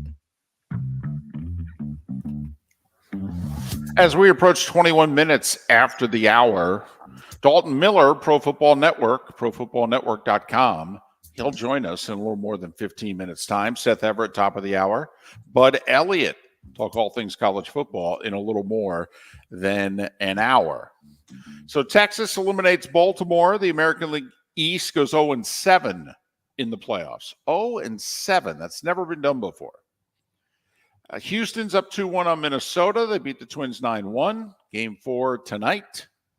Game 3, Braves and Phillies, Dodgers and Diamondbacks later today and tonight. Hockey season got underway last night. Lightning, bunch of power play goals in the third, beat Nashville 5-3. Connor Bedard made his debut for the Blackhawks. Some sad news, Mark, off the ice. Barry Melrose disclosing he has Parkinson's. He's having to retire. It's too bad. I mean, obviously, you don't wish any sickness or ill health on anybody, but Barry Melrose has been synonymous with hockey and ESPN for almost 30 years. Okay, I was going to say 25. Because he took the Kings to the 93 final with Gretzky. He got fired like a year and a half later and signed on with ESPN right away. So, I mean, I think he's 27, 28 years with ESPN. And a lot of people, that's where they get all their sports coverage, even though ESPN went most of that time without carrying the NHL. Well, I mean, when the playoffs started, we saw Barry again. Right. Barry would go into the witness protection program from the start of the season when they'd let him do a couple of things in October, and then they'd bring him back into the playoffs. But obviously wishing all the best for he and his family, and that's a tough one. No question about it. Another off the field, if you will, news. Mary Lou Retton's daughter took to social media late yesterday to say, yeah, my mom is fighting for her life, has been for a week. She's in ICU. She can't breathe on her own. She's got some form of pneumonia. Yeah, a rare case of a rare type of pneumonia, and she is really struggling. And so she said she not only needs your thoughts and prayers, but hate to acknowledge this, we don't have health insurance. So, and I don't think she set something up, but someone did on their behalf. And already, and the news is out there, like 12 plus hours, I guess 3,000 people have donated and they've raised about $150,000.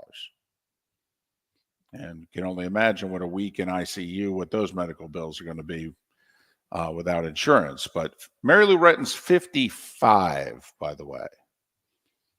And I know normally we don't, give women's age, but one of the biggest stories of the, wait for it, 84 Summer Olympics. Yeah. She was 16 when she took the world by storm. Won the all-around in the gymnastics, won 5 medals, 2 silvers and 2 bronze to go with that gold. Got the Wheaties box, Mark. Yes, she did. But also captivated America to such a degree that she was named woman sports person of the year in 84. Yeah, Carl Lewis won 4 gold in the same Olympics, by the way. Yeah, it wasn't in gymnastics, David. And he didn't have that smile that she had. And he had a great smile. He really did. He did.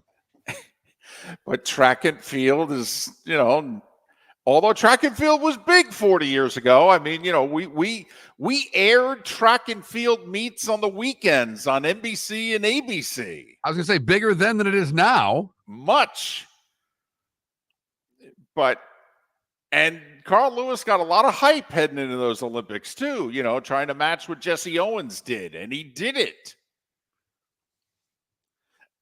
But that's how big a deal it was for an American gymnast to win the all-around, which Mary Lou Retton did. And now, all these years later, 55 and fighting for her life. So just wanted to pass that along. And if you're so inclined, you can go find the place that's been set up and do what you want to do. 21,000 is a text line. If you want to chime into the show, you can always watch the show, twitch.tv/Miller and Moulton. That's where you see young Felipe, because it is now time for our play of the day. Felipe, what do you have for us? Well, I think David Sampson dreamed of moments like last night that we saw in the Rangers' brand new ballpark, second full season of its existence, because the first season was obviously halted by COVID, and it actually hosted the World Series. But nonetheless, first playoff game in Globe Life Park's existence results in a sweep for the Rangers. He's ready on the 1-2. Garcia hits this one high and deep to left. Really high, really far, and gone! Adolis Garcia. And the Texas Rangers now lead it 6-0 in the second inning. Leclerc is ready. Here it comes. Strike 3! And the Rangers sweep another. They are rolling into the LCS. They beat Baltimore 7-1. The parody of Major League Baseball, all that teetering between the Rays and the Orioles throughout the whole season. Orioles end up winning the division, and none of them end up winning a playoff game. Rangers sweep, commanding fashion. They're on to the ALCS, just like that. Baseball. Well, let's see. Last year in the American League, Braves and Dodgers knocked out in the division series. Think about it. Orioles gone. The Rays were gone before that.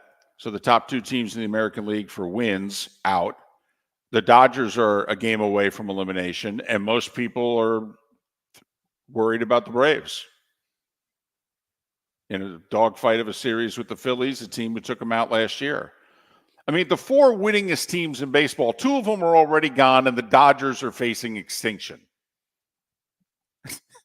And Fox is thrilled right now with what they might end up in the World Series. Oh, my goodness. Fox, they can't even get the Dodgers to the NLCS. No. Can't get Braves Dodgers. 2 years in a row, they can't get Braves Dodgers. Fox feels like Ken Dorsey in the booth when he lost to the Dolphins last year. Remember that booth shot of him smashing everything? Yes. Just going to throw this out there because I don't think there's going to be a ton of interest in our listening audience to the ALCS, no matter who wins the next series, Astros or Twins. But let's just say it's Houston.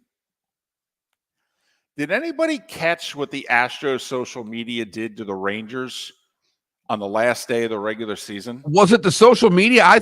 I thought it was actually an Astros beat reporter that kind of ripped the Rangers for celebrating too hard and I walked that all back. I thought it started with the Astros also saying, overtaking the Rangers and, basically saying, we're the big dogs in Texas. And then, yes, an Astros beat writer just slapped the Texas Rangers with a tweet, so much so that the GM of the Rangers responded to it.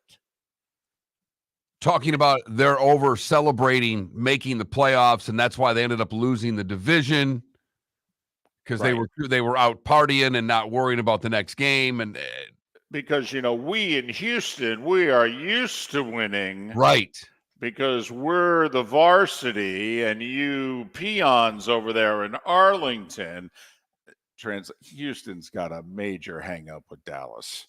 They've been in Dallas's shadow for 60 years. They are so hung up on Dallas. So this plays into that as well. Oh, my goodness. Can't believe I didn't bring this up earlier. So I'm on the flight from Houston to Jacksonville yesterday. And the guy on the aisle is a big Astros fan. And he is going on and on about how great the Astros are and everything they do. And I finally, an hour of it, lean forward and go, and all those great things pale in comparison to how great you were at cheating. Making friends and influencing people. First words to the guy? Yes. An hour. He wasn't talking to you, though. He wasn't. But he kept trying to, and I kept ignoring him. And then he said, "What do you do for a living?" And I go, "I'm a sportscaster." And I started pounding on the table. Miller and Moulton. Dalton Miller next. The law firm of Michael F. Hornung has successfully represented the citizens of Southwest Florida for over 30 years. As a former prosecutor, the information I know is information you need to know. If you've been arrested for a DUI, a criminal matter, or involved in an auto accident, call the law firm of Michael F. Hornung.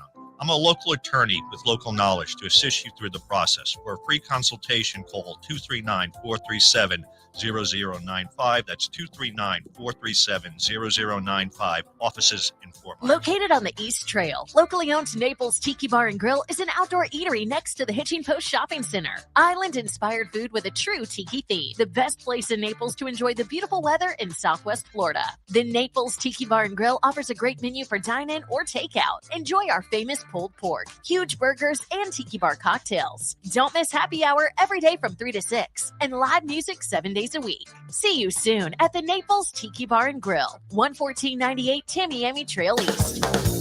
Visit Jason and Todd at the Diamond District. 20 years ago, Jason and I had the idea for a jewelry store like no other, with a vast selection of certified diamonds priced 8 to 12% over cost. A team of individuals who are educated, driven, and believe in cultivating relationships. Today, we have become one of the largest independent jewelry stores in the country. Todd and I love what we do and are in the store nearly every day, along with our GIA gemologists, master jewelers, custom designers, and non-commissioned diamond consultants, all of which we consider family. As direct diamond importers, we travel the world, forging relationships and sourcing diamonds. What we love most about our business is that we can call Southwest Florida our home. If selection, value, and comfort are important to you, give the Diamond District an opportunity. You won't find a better diamond buying experience. Todd and I look forward to shaking your hand and welcoming you to our Diamond District family. At the Diamond District. You were listening to Miller and Moulton on the Florida Sports Network.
Needless to say, guy got very upset. I said, dude, you won a 7-game LCS, cheating. You won a 7-game World Series, cheating. You don't win the first World Series without cheating. You don't. You don't win it. You have to at least acknowledge that. I go, you had stopped cheating by 2019. How'd you do at home in the World Series in 2019? You went 0-4. I go, don't tell me, okay, that the cheating didn't win you a World Series. It did. I go, last year, you've done a lot of winning outside of the cheating, but you guys cheated.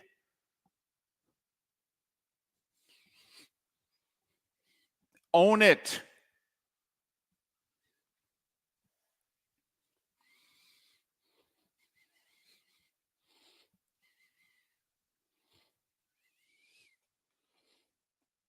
Then he was talking about how good Texas looked. The Longhorns.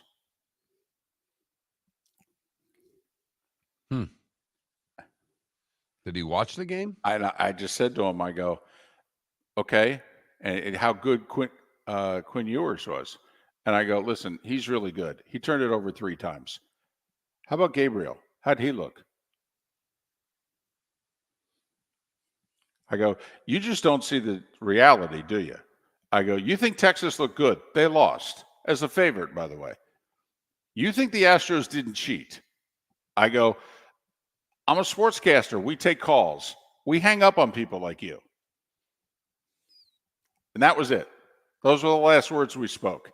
Poor guy in between us, doctor, okay? He's engaged in conversation with him. I just elbowed him and I go, keep me out of this.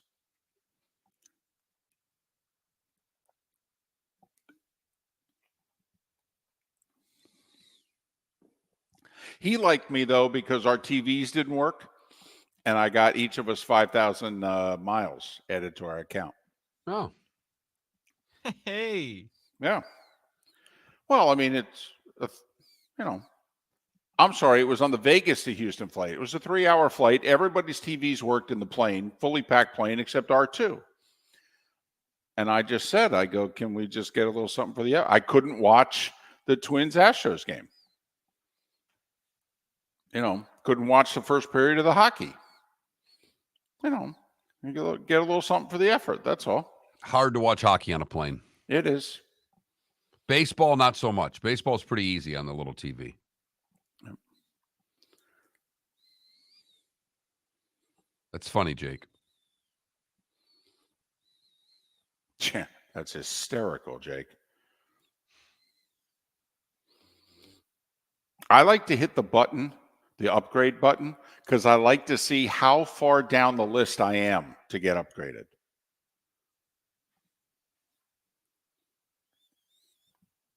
Hey, you're number 32 to be upgraded. Oh, good. We have room for 3. Dalton's on hold.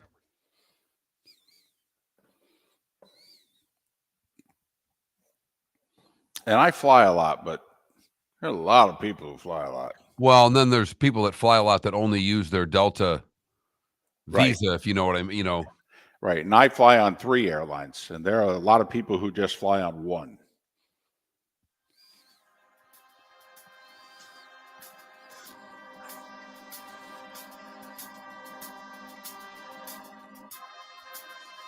You're listening to Miller and Moulton, only on the Florida Sports Network. And now, here's Mark Miller and David Moulton. 22 minutes before the hour. Seth Everett at the top of the hour. Bud Elliott 1 hour from now. Thanks so much for being with us. Miller and Moulton, Florida Sports Network, floridasportsnetwork.com. Our poll question, it's out there. Today's National Sausage Pizza Day. How do you like your pizza? Give you 3 choices: sausage, pepperoni, and cheese. It's a close vote, isn't it? It is a close vote. It's a tough decision. All of the above is not there, David. Well, we haven't had Dalton Miller on in a while. We could start by asking him that. Dalton, if those are your 3 choices, Dalton Miller, Pro Football Network, profootballnetwork.com. Follow him on Twitter/X at Dalton B. Miller. All right, sausage, pepperoni, cheese. Where are you going? Hey, that's so tough. I think I'm actually going to get myself a little bit of sausage pizza later today, so I think I got to go with that. Might be doing the linguiça because I know where you live, so it might even be better for you, Yeah, Dalton, it than it might is for be. the rest of us. All right. I hope so. All right, you are an unabashed Cowboys fan.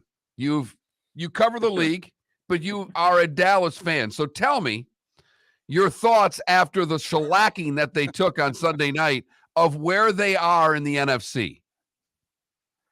I mean, they're still probably the third best team in the NFC. I think that they could even fight with Philadelphia, and I think that they actually match up pretty well with Philadelphia overall. I think that the issue is San Francisco is just on a completely different level than everybody else in the NFL right now. And, maybe that'll come crashing down at some point and Brock Purdy will turn, back into a human. But for now, that offense is on a completely different level. And defensively, especially against the Dallas Cowboys, we've seen this now for 3 years, is they just have the Cowboys number when it comes to Fred Warner in the middle of the field. Dak Prescott kind of just avoids the middle of the field against San Francisco, and that's honestly where he is best as a quarterback. So when you take away the best part of his game and the best part of this Cowboys offense, they don't really have much else going for them, unfortunately. So I think San Francisco is just on a different level. I think the Cowboys are still, one of the better teams in the NFC. It's just they're still the Cowboys, and it's just still not enough. Do you think it's a personnel? Do you think it's schematically? Okay, why is it? Because you're right. The Cowboys think they match up great with Philly, particularly when they had both corners healthy. But what is it about? Because we're going through the same thing with the Dolphins against the Bills. The Dolphins think they're really good. When they play Buffalo, they look like a 5-12 team. Okay, what is it? In what area most do the Cowboys not measure up to the Niners? I think the biggest shock to me when I turned on the all-22 of the game is the difference in offenses. The Cowboys and the Texas Coast offense that they were implementing this year was supposed to be the new big thing. They were supposed to be way more efficient with the ball. And it's just it's really funny because you look at the Mike McDaniel offense, you look at Kyle Shanahan's offense, you see this fast cheat motion that they're using. And the Cowboys are very static offensively. It's very old school West Coast offense. And it's just 20 years behind where the rest of the NFL is when it comes to where they are schematically and how they, get guys on the move to make defenses have to worry and check late. And, the motions and the shifts that San Francisco do to make life for the second level of a defense a living hell. So I think that's kind of where the Cowboys are lacking schematically. And then when you look at it, when you lose a guy like Trayvon Diggs and your safeties start to play really poorly, it takes away the strength of that defense, because early in the year when they were using Wanye Thomas and Marquise Bell as linebacker safety types, they were playing really, really well. And then they got Jaron Kearse back and they got Donovan Wilson back, and those guys start playing well. And so the defensive line can only do so much. They play so much cover one. You got to be able to cover guys, and they're just not doing a very good job of it right now. All right, let's switch to the AFC. And when you look at Kansas City, they have done this differently this year. They don't have much of a receiving core. It's a work in progress, if you will. Kelsey's seemingly the only thing they have, but the defense has improved in a way that I don't think we expected an Andy Reid team to win with defense. Right now, that's how they're winning. Yeah, they've been a top 10 defense so far this year. And I think that what we've normally seen from them is early in the year, they're really, really bad. I think Steve Spagnuolo a lot of years is just kind of going after things early on and seeing what works. And then by the time it gets to the back half of the season, they end up being, around the league average defense, and that offense is so good it doesn't really matter.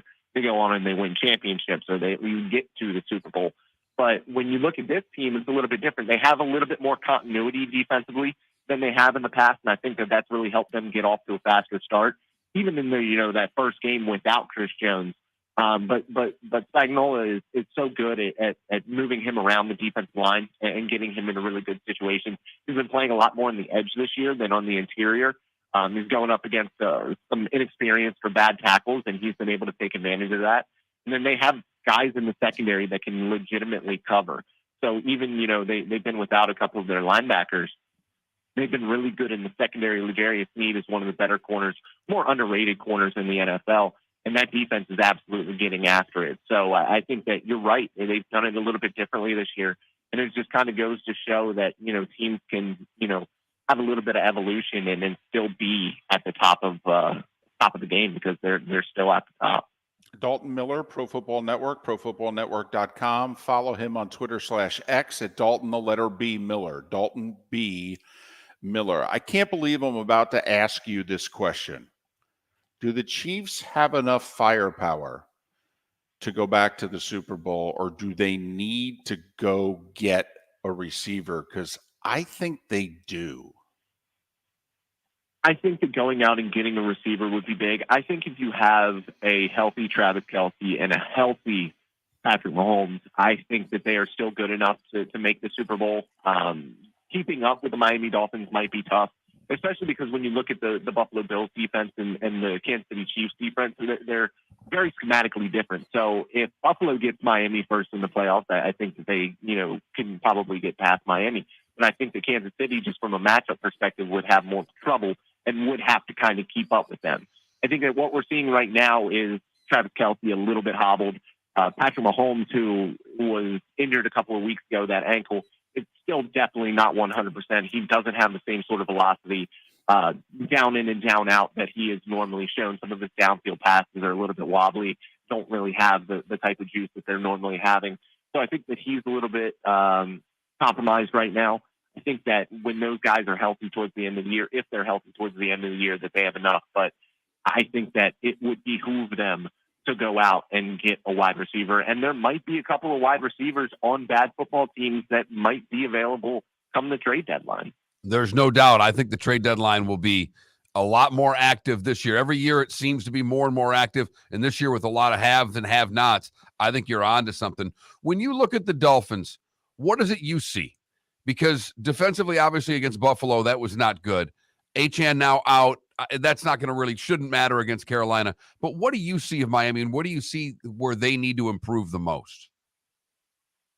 Offensively, there's really not much that they can do to improve. The offensive line still isn't very good, but Tua gets the ball out so fast that it doesn't really matter most of the time. I think that the speed that they have on offense, it's hilarious what they have done. They've just said, hey, we're going to get the fastest guys in the world to play on our football team, and nobody's going to be able to stop it. And that goes with, the rules that have been legislated through in the NFL where you're not really allowed to play as physically against those smaller guys. So speed is at more of an advantage now than it ever has been. You pair that with motion and Mike McDaniel's offense, and you have a unit that can click against anybody and is incredibly hard to defend. Defensively, they just have a lot of issues defensively. They are not playing assignment-down football against the run. They are getting gashed, and it's kind of weird because they brought David Long in. They have Christian Wilkins on the interior. You thought that they would be better defensively, with Vic Fangio coming in, but it hasn't really worked out. And they've obviously had a couple of injuries in the secondary that hasn't helped, but they are a unit that are not very good right now. And I think that when it gets down to it, it's a lot like, the Cowboys for a couple of years where they just couldn't quite play complementary defense. They have the offense one year, they have the defense the next, and Miami's downfall might be the fact that they can't stop the run in the playoffs. When you look at them defensively, though, do you think it's personnel, or do you think right now Vic is trying to either square pegs in a round hole, or he's just trying to figure out, he's doing what Spags normally does first half of the year, kind of experiment? I mean, when you look at Miami, do you think it's a personnel issue, or do you think it's right now a coordinator and a unit not on the same page? Yeah, well, it's a very different defense than what these guys have played for the past couple of years, at least the guys who were on Miami's football team in previous seasons. So it's a lot different. It's a lot less aggressive. There's a lot of bend don't break in Vic Fangio's coverage scheme. So I think that they're still trying to get used to that, on top of, having a couple of injuries in the secondary that have allowed a couple of big plays. And then, you just play people like Josh Allen, and they're able to make plays down the field no matter what. But I think when you look at it, it's a defense that is still trying to get a feel for Vic Fangio's defense. And, Vic has been very open about, not having these guys ready to play from a responsibility perspective. And they need to get there. And, it might be like Washington last year where they were really bad in the first half of the season. The defense kind of, figures their way out. In the second half, they're going to get Jalen Phillips back eventually. He'll be a huge help on the defensive line. because without him, they don't have a ton of help. Bradley Chubb just hasn't been the guy that they wanted him to be after trading for him. So I think getting him back will be big. They need their linebackers to play better, especially Jerome Baker. He's having a ton of issues with Vic right now in that defense. And I think that if they can figure that out, they are probably the best team in the AFC. You know, the Bucs host Detroit this week. We were just talking that, to me, if Detroit wins, it's not that impressive. They're just doing, if they go win in Baltimore the following week, then I'll be impressed. But if Tampa beats Detroit, I'll be impressed with Tampa. What do you make of the Bucs so far? They completely surprised me. I was on record saying that I didn't think that they were going to be very good this year. And I've been incredibly impressed with the way that their offensive line has played relative to what I expected. And then Baker Mayfield, when you look at his numbers, it's funny. There's a lot of 2017 Carson Wentz in his game right now, where on early downs, he's a bottom third quarterback in the NFL right now. And then when third and fourth down roll up and it really, really matters, he's going out there and making the plays that he needs to make. I think that what we've seen, that playmaking ability that he has always had that is teetered on aggressive and reckless is on the aggressive side. And when you have guys like Mike Evans, who I think looks probably, when he has been healthy, is been the best version of him since before Tom Brady. And I think that just comes down to the style of quarterback that Baker Mayfield is compared to Tom Brady. But I think that that's been a really big thing for this offense overall. But I think more than anything, they always had the talent. It just didn't think Baker could put it together with this offensive line. We didn't think that would be a good enough unit to kind of overcome those issues. And it seems like it has so far. They've been really impressive. They're good defensively. We kind of knew that they would be good defensively.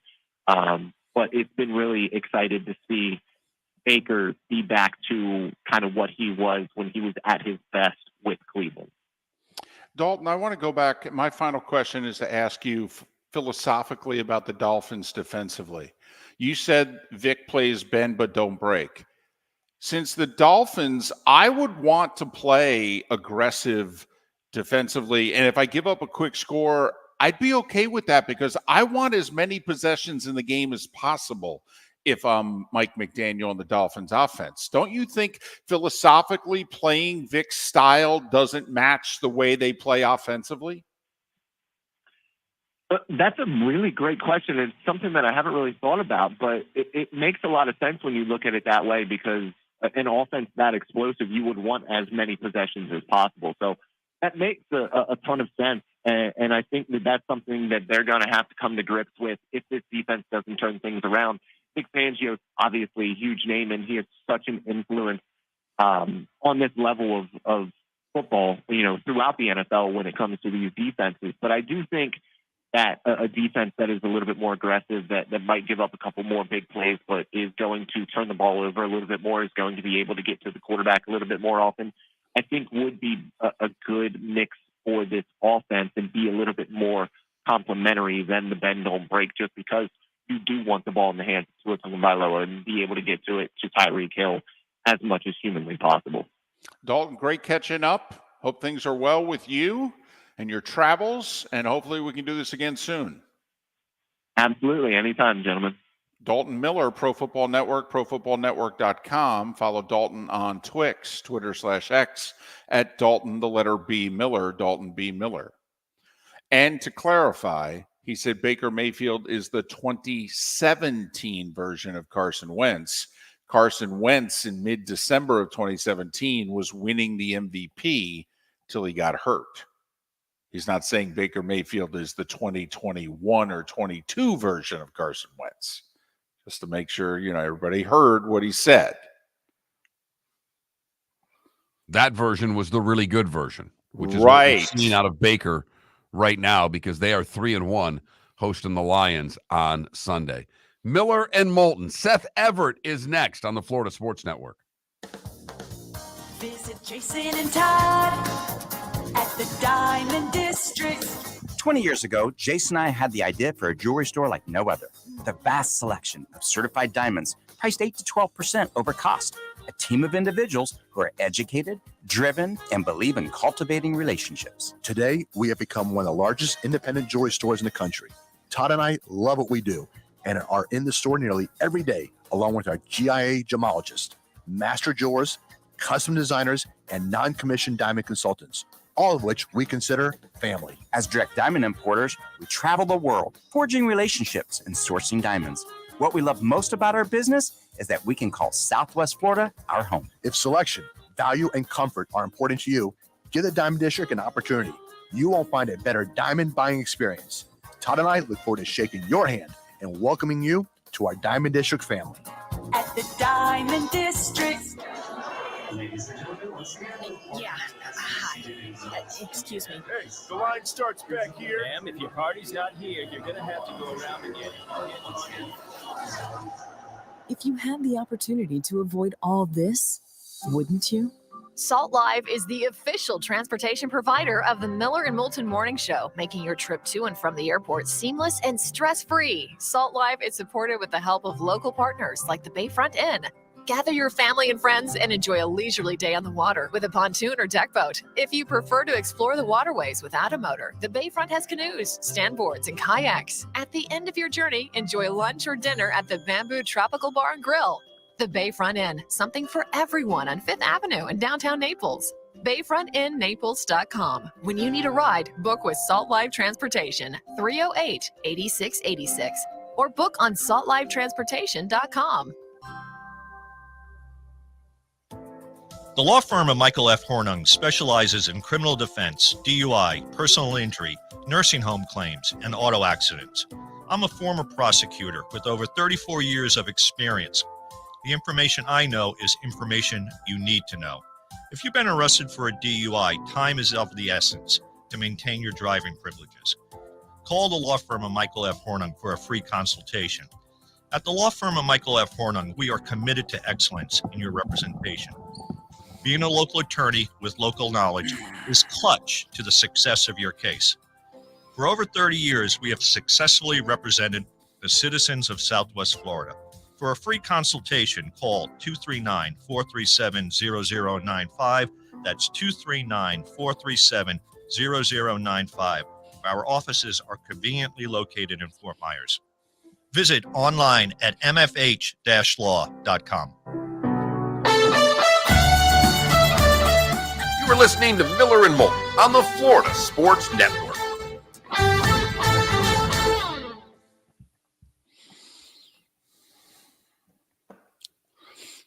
Are you going tomorrow night? Yes. Ladies and gentlemen, that's the Devils season opener. That's It's why the internet ESPN Plus Hulu exclusive that New York is in a tizzy about. no, they're not. There's 37 people who watch Devils games. Give me a break. 37. What happened, In a Mark? row? In a row? I'm 37? What happened to the background there? You had a little temper. None of it was mine. And the person who sits in this chair in the afternoon quit. Oh, I know that guy. Pete Shepard. Yeah. He quit? He quit. Yeah, quit. Yep. Can you He tell was- me why? Yeah, he was being paid not a lot of money, and they were demanding more and more from him. Apparently, they're making a big digital commitment, so it's like 2 jobs now. And he said, from what I was told, I don't know him at all. I've never spoken No, I to saw him. that he broke up with them on Facebook, but that was it. And so the word I got was that he had said to them last week, listen, I'm not doing any more work for what I'm getting paid. And they're like, no, you have to do this. And he said, I'm not going to do it. And so apparently that happened the middle of last week. He took Thursday and Friday off as sick days, came in over the weekend, cleared out his stuff. Wow. So Gotta get a poster or something. You want some books? believe me, we have ideas, funny ideas too. Yeah. Okay. Hashtag we miss Pete. I mean, we could do things like that. We could put Florida Sports Network things behind it. Okay. Mark, I think, could do a smiley face right now with the pins. With the pins? Yep. Am I the first person that noticed all the decorations gone? No. I don't know. Is he spelling out something right now? Hello. Hi? Are we going to get a hi? I don't think he has enough for a hello. No. I don't have enough pins. Were we going to get a hi? I was going to get a hi, Mom, but there's not. I don't even know if I got enough to get hi on there. And that's always a problem when you don't have enough to get high. But tip your waitresses. And try the veal. Try the veal. Well, thank you, KW. I just think it fits. If you're playing fast break offense, don't you want to play fast break defense? Why slow it down on the other end of the field? Seth, I'd really like my Red Wings to beat your Devils in game 1, but they're going to get beat probably 4 or 5-2. There you go. We'll be there. By the way, I have the Devils going to the finals and losing to Dallas. Oh, that'll be fun. You still need a goalie. Yeah. I don't know. I'm on the fence. I watched them in preseason, and I have not changed my preseason rules. Preseason games are stupid, but my kids had it on every night. They play well, and I say, oh, we're fine with goalie. But then I remember Carolina last year. I don't know.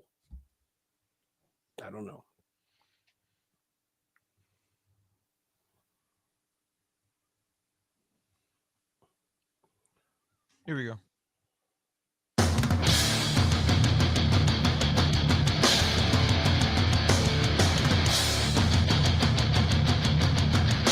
You are listening to Miller and Moulton, exclusively on the Florida Sports Network. And now, here's Mark Miller and David Moulton.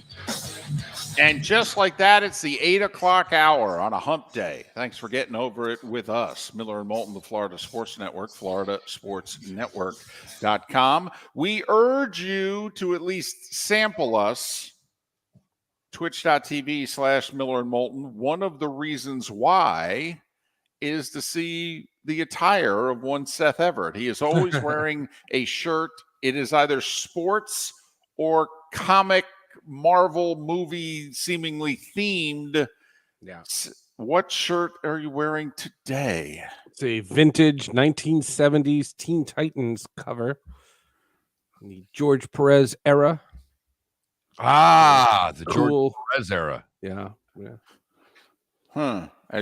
Was there more than one era of Teen Titans? Sure. There's been plenty of eras. Marv Wolfman had an era.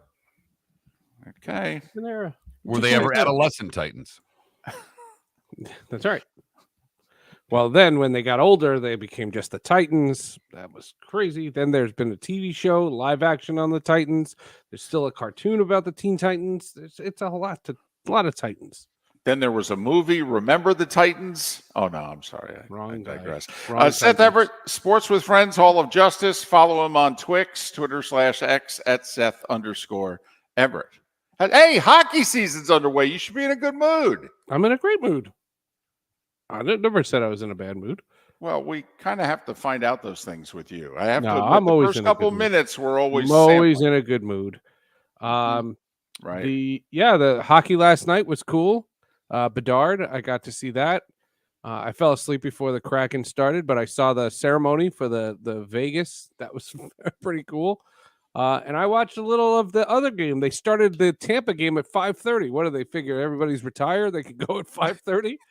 What was that? Hey, they had over 19,000 in for that game. That's that's a playoff baseball crowd in Tampa, Seth. That's right. That was cool. I love that arena, and that's a cool setup. The whole thing was fun. I flipped on the baseball for like a minute. Nothing is compelling me. I think that playoff system is stupid as can be, and I've said that for years. Ever since they did it in the COVID year, which made sense. The politics behind why they have that extra round of playoffs is dumb because that's what ESPN suggested. ESPN said have an extra round of playoffs so we can carry less games. They wanted less regular season games, so they said, can you add this extra round in playoffs? And I have said to you guys for 15 years, teams love a day off. They'll take 2 days off. They despise 3, 4, 5 days off. All right, then It's Seth, idiotic to have this playoff format. How far away are we then from 8 teams making the playoffs so that there are no buys in the first round? Because they're not going backwards, Seth. You may want them to. We all know there's too much money involved in television and postseason and things like that. That's all this is. This So was an how long ESPN how COVID long thing. before we go to 8? I don't know. I can't imagine. Manfred does nothing but read his own press, right? He listens to Sports with Friends, for God's sakes.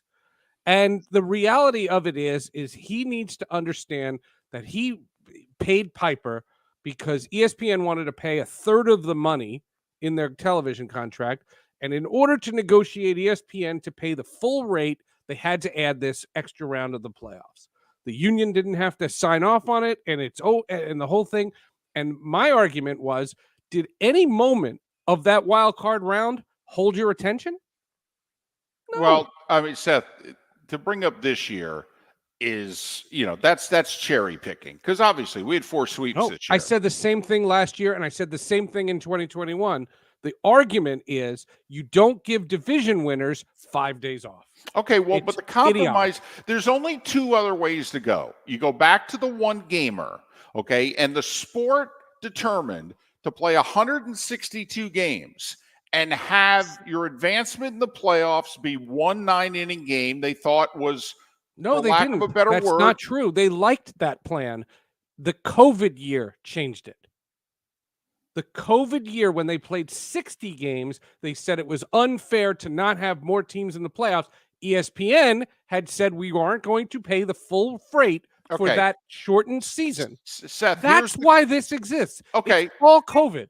Well, and listen, the major sports in this country are all about television money. So to have any outrage about television is a joke. It's all sports is in this country is a TV show. I know. Everybody needs to realize that. Okay. I know. It's like Friends and Seinfeld. It's just longer. Okay. That's all. And there's off days. Now, Seth, the compromise is what they do in Europe. Okay. They play 2 games and they play an aggregate. We've never done that in a major sport in this That's country. not happening. Why not? They're not doing that. Well, hold on. Then don't ever bring it up again. Don't bring it up. I'll again. bring it up every time it happens. The Baltimore Orioles won 101 games. You gave them a week off. The LA Dodgers won 98 games? I don't have it in front of me. 100. The LA Dodgers won 98 games. won 100. They're asleep at the wheel. These teams can't shut it down. It's silly. I learned this 20 years ago. Players said, day off, yes. 2 days, okay. Anything more, you lose all your rhythm. That happens every time. And if you look at 2022 and you look at 2021, since they implemented this system, the playoffs have become unbettable. And it's silly. I don't know. You just bet against Kershaw in the playoffs. You've done pretty well the past couple of years, but that's a sidebar. All right. So again, Seth, would you, if you were in charge, would you expand the playoffs to 8 teams then? No, I would go back. I loved the 1-game playoff. I thought the 1-game playoff was perfect because no one wanted to be in it. The alternative was you went home, so you took it. It was 1 day, and the biggest issue was the division series started 2 days after. So you didn't give an off day. It was a reward for winning the division. Now the reward for winning the division hurts your team. If I were to change, first off, I would try the 2-game aggregate. But if that's never going to happen in this country, then what I wouldn't do is schedule the wild card with the next series starting on Saturday. Like we had 4 sweeps, then we should have gotten right to it. Sorry. Well, but said said TV. They didn't want to do that. I know. And what I would say to TV is, this is where we compromise. I'm giving you the series you want, but for a competitive balance, we need to play these games immediately. We do it in basketball and hockey. We get the next round. We used to. We don't anymore, David. We don't anymore, not in any sport. Yeah. You're right. I want you to be right, but we don't do that anymore. We quit doing it. Based basketball and ESPN hockey. said they want this extra thing because they said we want to cancel Wednesday night baseball. No, right, and Monday night baseball. Right, they went from Monday, Wednesday, a doubleheader Wednesday and Sunday. And they went Saturday, from 4 and Sunday. games a week to 1. That's They right. went from 4 games a week to 1. We'll pay you as much or more if you give us the wild That card was it. round exclusively. We all know why they did This it. is a buyout. That's all this is. And what you did was you compromised your postseason. So going into your postseason, you give the teams that deserve the rest, you give them a week off. Well, and the thing also in the National League, which would bother me, is the Phillies now get to start Wheeler and Nola, Yep. and they can start Wheeler twice on full rest in a 5-game series because of all the off days leading up to it and then during the series. That, to me, Seth, is where I would change it. I would stick with the 3-game wild card. Fans like it. They think it's fair. They like the 6 teams making it. There's more interest in what have you. I would get to the next round sooner, and I would eliminate off days. Fair. That's fair. That's a compromise. That's a compromise because the 5 days off for both the Dodgers and Orioles, and I said all I kept saying was to friends and whoever would listen, shouting it out from the driveway. All I would say is these teams are going to be flat. These teams are going to be flat. These teams are going to be flat. And what were they flat? How often? And Jeff Perlman, a mutual friend of ours, Jeff Perlman, had, I thought, the tweet of the day yesterday when he said that the Texas Rangers versus Arizona Diamondbacks World Series will be seen by 7 people. Well, and they're lucky they get Texas and Arizona. They could have had Toronto. I mean, it could have been worse. Don't kid yourself. Yeah. How often do you go to the end of the driveway and just randomly yell things out? Pretty often. You saw that joke bellowing. Yep. Do the neighbors call and complain anymore, or do they just accept you for who you are? No, Catalan yells back. We do like a little live talk. It's like a little Sports with Friends teaser, just for the street. That's Andrew Catalan of CBS, by the way. That's Seth name dropping. Okay, he's name dropping. He's Larry King, only he's alive and 60 years younger. That's all. No suspenders. By the way, very quickly, I picked Dallas to beat your Devils in the finals. Mark went with Toronto beating Colorado. Oh, Toronto makes the finals? Yes. The whole country will shake if that happens. Like I said, if that happens and they win the whole thing, we could take over Ontario with a broken beer bottle. Easily. And there'll be smoke all over the air because they'll be lighting the place on fire. Okay, you've got 20 seconds, your Stanley Cup final prediction, and then Sports with Friends Hall of Justice. Oh, I think the Devils beat the Vegas Golden Knights, and we take it to what am I going to pick? I don't know. I thought you took it seriously. Okay, fine. I think the Devils can win the cup. They can win the cup. They're 10-1. I put a couple of shekels. Good for you. You should get a goaltender at the deadline. It could be even more impressive. Could even be. Sports with Friends Hall of Justice. What do you have, Seth? Sports with Friends is a really unique conversation with the Hall of Fame Syracuse basketball coach Jim Boeheim and legendary sportscaster Bob Costas.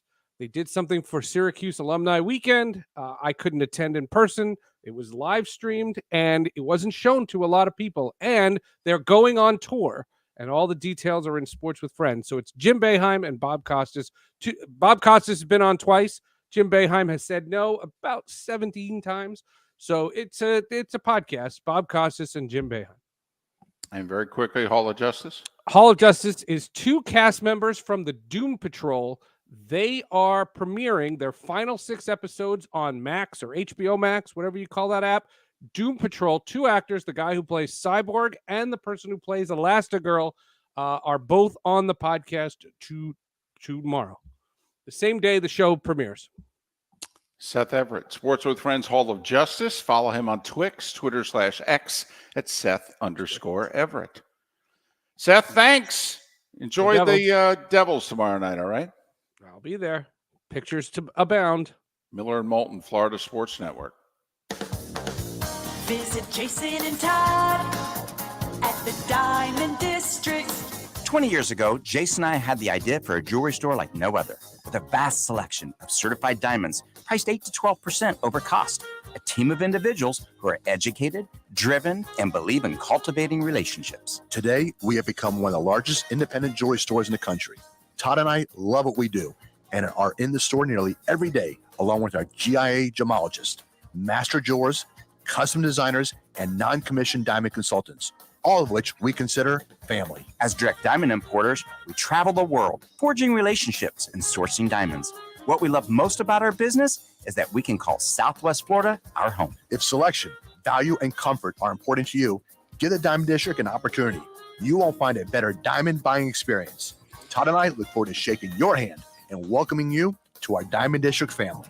At the Diamond District. Located on the East Trail, locally owned Naples Tiki Bar and Grill is an outdoor eatery next to the Hitching Post Shopping Center. Island-inspired food with a true tiki theme. The best place in Naples to enjoy the beautiful weather in Southwest Florida. The Naples Tiki Bar and Grill offers a great menu for dine-in or takeout. Enjoy our famous pulled pork, huge burgers, and tiki bar cocktails. Don't miss happy hour every day from 3 to 6 and live music 7 days a week. See you soon at the Naples Tiki Bar and Grill, 11498 Tamiami Trail The East. law firm of Michael F. Hornung has successfully represented the citizens of Southwest Florida for over 30 years. As a former prosecutor, the information I know is information you need to know. If you've been arrested for a DUI, a criminal matter, or involved in an auto accident, call the law firm of Michael F. Hornung. I'm a local attorney with local knowledge to assist you through the process. For a free consultation, call 239-437-0095. That's 239-437-0095. Offices in Fort Worth. You are listening to Miller and Moulton on the Florida Sports Network.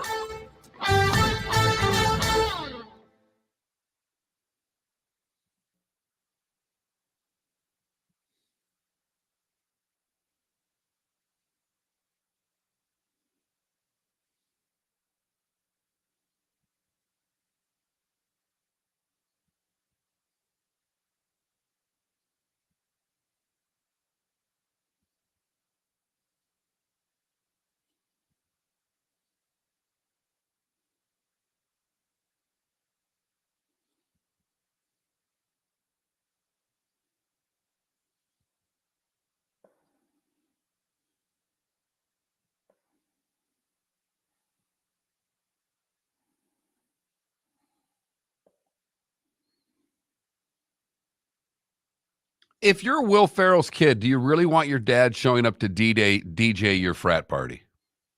No. Dude, it's Will Ferrell. No, it's dad. It's not dad. Will Ferrell. It's No, dad. I know, but no. It's not what I said. If you're his kid, do you want him showing up at your frat party to DJ? Yes, because he knows that everyone else knows that, dude, that's Will Ferrell. Will Ferrell is allowed at any party in America. I'm not denying that. I'm saying if you're his son, because if I'm his son, I don't want my dad there. Well, I think if you're his son and you have that mentality, you're kind of lame. No, not at all. Dad, quit showing up at my fraternity. I might do things that you don't want to see. Right. I might want to get laid. That Will Ferrell wasn't doing Doesn't matter. when he was at USC. Doesn't matter. Why? Trust me, my kid wouldn't want me seeing the things he did, and I wouldn't want him seeing the things that I did.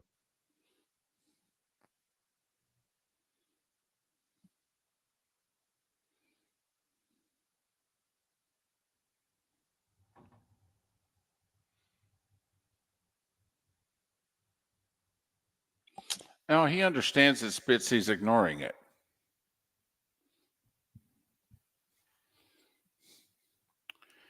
Philly, would you want your dad DJing your frat party? And you like your dad a lot. You're very fond of your dad. Showing up at a party. You're having a house party. You're having a full-on party at your house. There are hundreds of people there, lots of young ladies, and your dad shows up to DJ. Is that cool? No, because he's not. No, because he's your dad. No, if my dad. Well, remember, it's dad. Trust me, if I showed up at my kid's house and he had a party, all my kid's friends would be happy that I showed up. They all like me. My kid would not be. Right. To his son, it's dad. To everybody else, it's Will Ferrell. And his son would go, Dad, Go home. Could you please leave? You can't make that comparison with my dad. Because No. It's the same with everybody. That's Will Ferrell. No, it's Dad. It's Dad. But what's Dad's name? To the kid, Dad. Dad. But what does his son call him? He doesn't call him Will Ferrell. Calls him Dad. He'll always be Dad.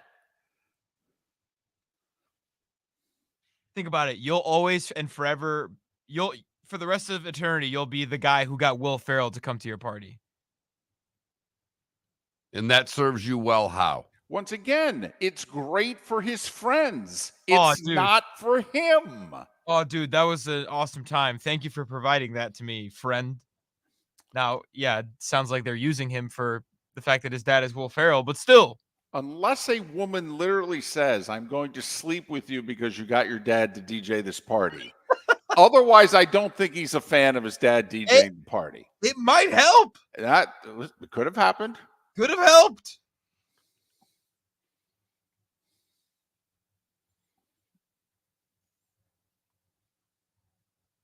I will be 58 in December.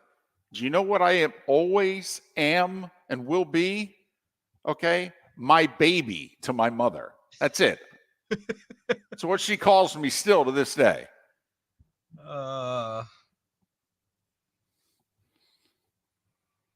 Ask Mark, what was the one rule that I have set? My mother had to abide by one rule. I've had to abide by 31,000. She had to abide by one. She could not respond to anything anybody wrote about any of my columns, period.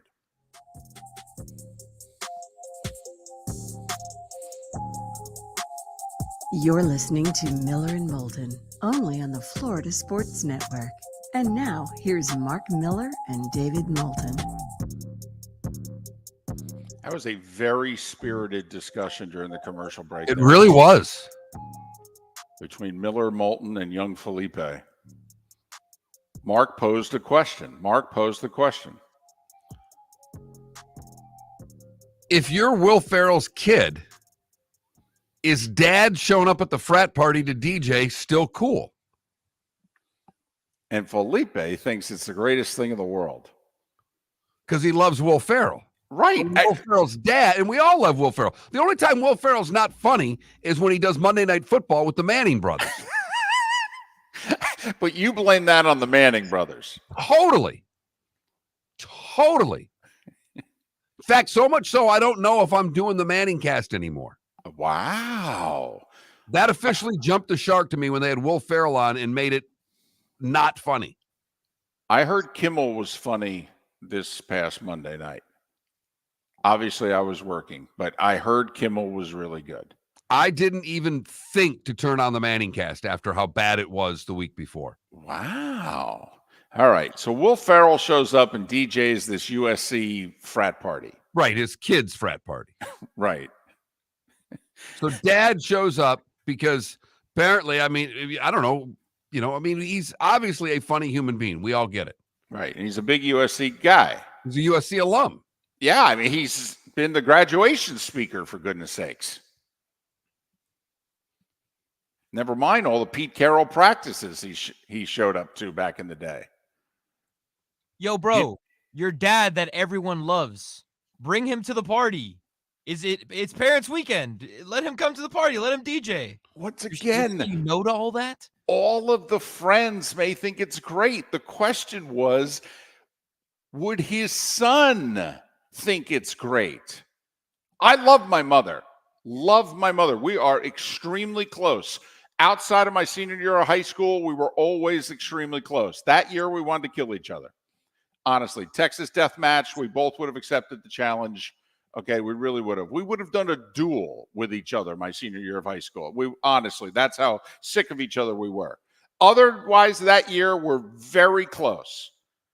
My mother is the life of a party. She really is. She shows up at a party, people flock to her. She's got a big personality. She showed up at one of my parties, I'd literally be like, what the are you doing here?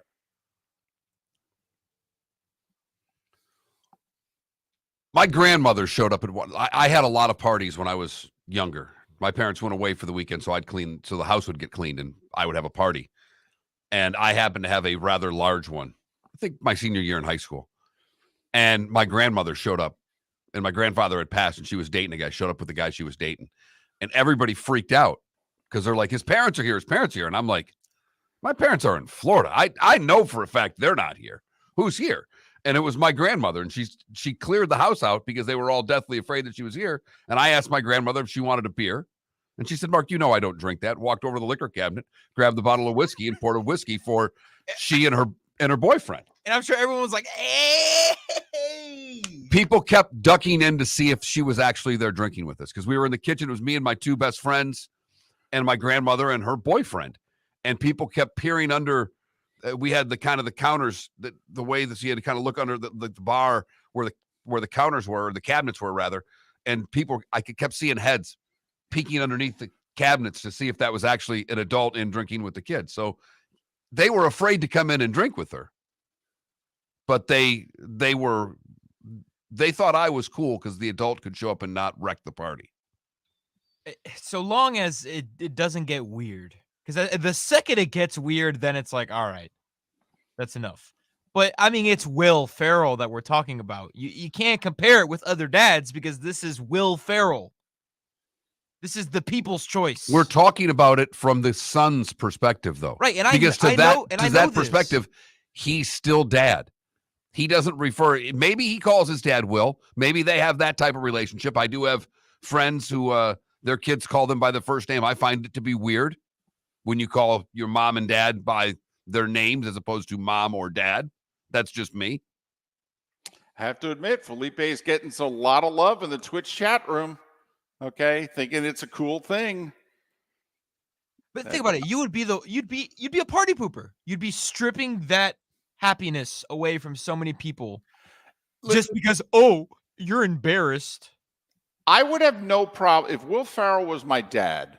I'd have no problem with him making a cameo. If he came in and he did a funny, 10, 15-minute thing at the party and, whatever, as a DJ, that I'd have no problem with. Thanks, Dad. Thanks for making the party better. Love you. Talk to you in a couple days. It's exactly what he did. Maybe the kid, maybe that is the kid because the kid already brought it on himself by going to USC. Right. Right. He had to know Dad was going to show up because apparently Will just hangs around the campus. And I will say, if you've seen the cheerleaders, you would too. But that's a whole other story. But, all right. Empire in our Twitch chat room saying, I think it's a generational thing. Older generations would never party with their parents. Maybe with younger generations, maybe it's different. Huh? Maybe. Maybe so. That's the last half of Yes or No.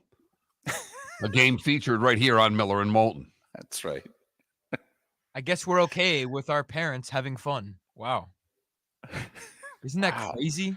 Man, when he puts it like that, he makes us really look and sound like in a bad light. Man. Just saying. Miller and Moulton here on the Florida Sports Network. Bud Elliott in about 10 minutes. All right, we'll ask Bud if he'd be okay if Dad showed up at one of his 24/7 parties. Parents weekend is a sacred weekend. I'll just say that. Okay. You know what? I've had beers with Bud's dad. Okay. So, I mean, I've partied with Bud's dad. Sure, it was after golf, and it really wasn't much of a party. It was a couple of beers, but sure, we're partying with everybody. Let's bring the parents in. So, Bud Elliott talks some college football here in a couple minutes. Hey, very quickly, what Seth was talking about last segment. If you're Major League Baseball, you're going to make a change, any change at all, or are you just living with this? This is only year 2, by the way, of the current playoff system. I think there's going to be serious talk about expanding to 8 sooner than later.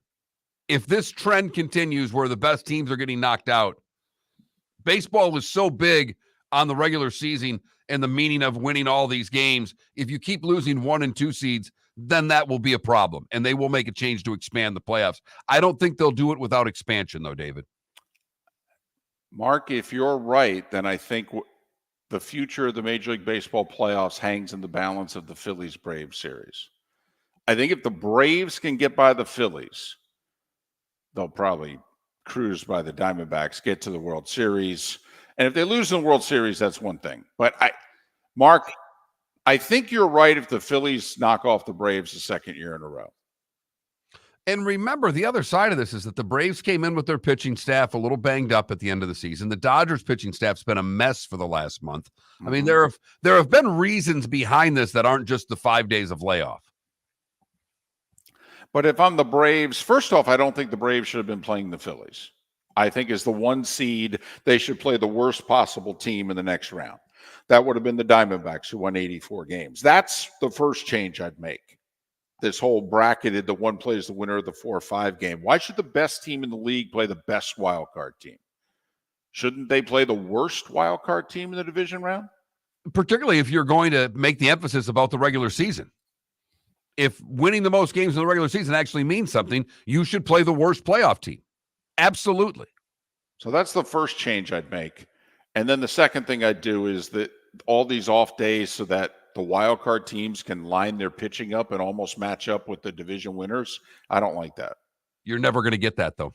You're never going to get that with TV. You're the one that said shut up and cash the checks. So if that's the case, you're not going to be able to determine the days of games when you're cashing the checks, David.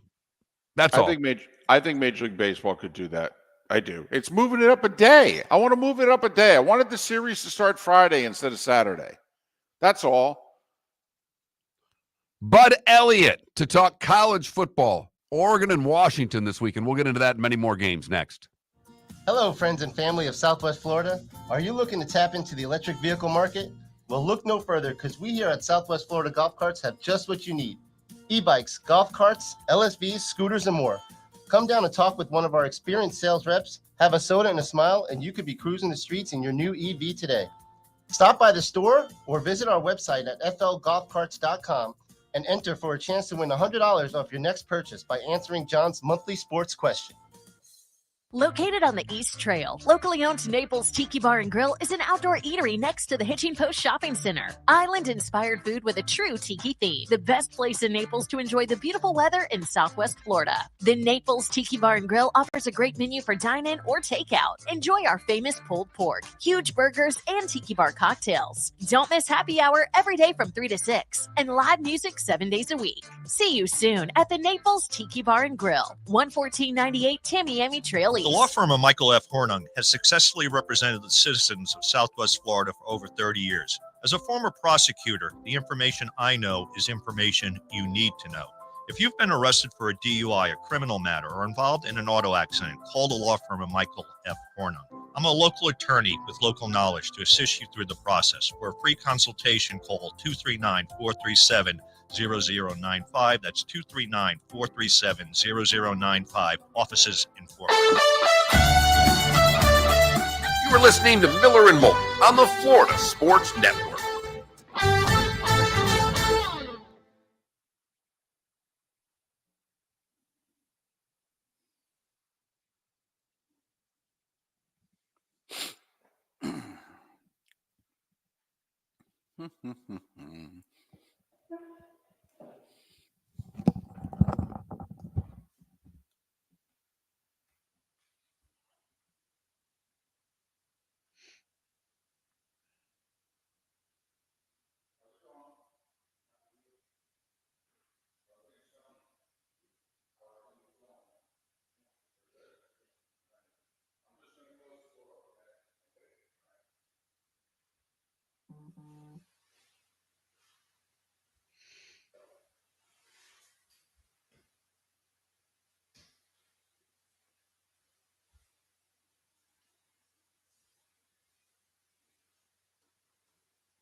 There's Bud. What's going on, guys? Good morning. How are you? Doing well. How y'all doing? Doing great.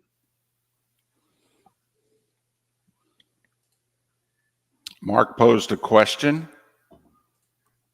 All right, we got into a spirited discussion about it. First off, our poll question, today's National Sausage Pizza Day. What do you want on your pizza? Sausage, pepperoni, or cheese? Pepperoni. And if your dad, who is a cool guy, I've met your dad. I like your dad. He is Nice cool. guy. If he showed up at your fraternity party and DJ'd, would you be okay with that? See, I get all your buddies are fine with it. Are you okay with dad showing up and DJing your frat party? I think it'd be cool. Yeah. Oh, younger guy right there, Bud Elliott. I'm telling you. I mean, look, if he's into it, he's into it. Like Yeah. you know, yeah. We like watching our dads have fun. Apparently they don't. I had a lot of fun with my dad. Now, like, is Party it with my dad a million times, Felipe? I didn't need my dad showing up at college and partying with me. But if he's Will Ferrell, Again, whoever the hell he is. point? If he's Will Ferrell. exactly. I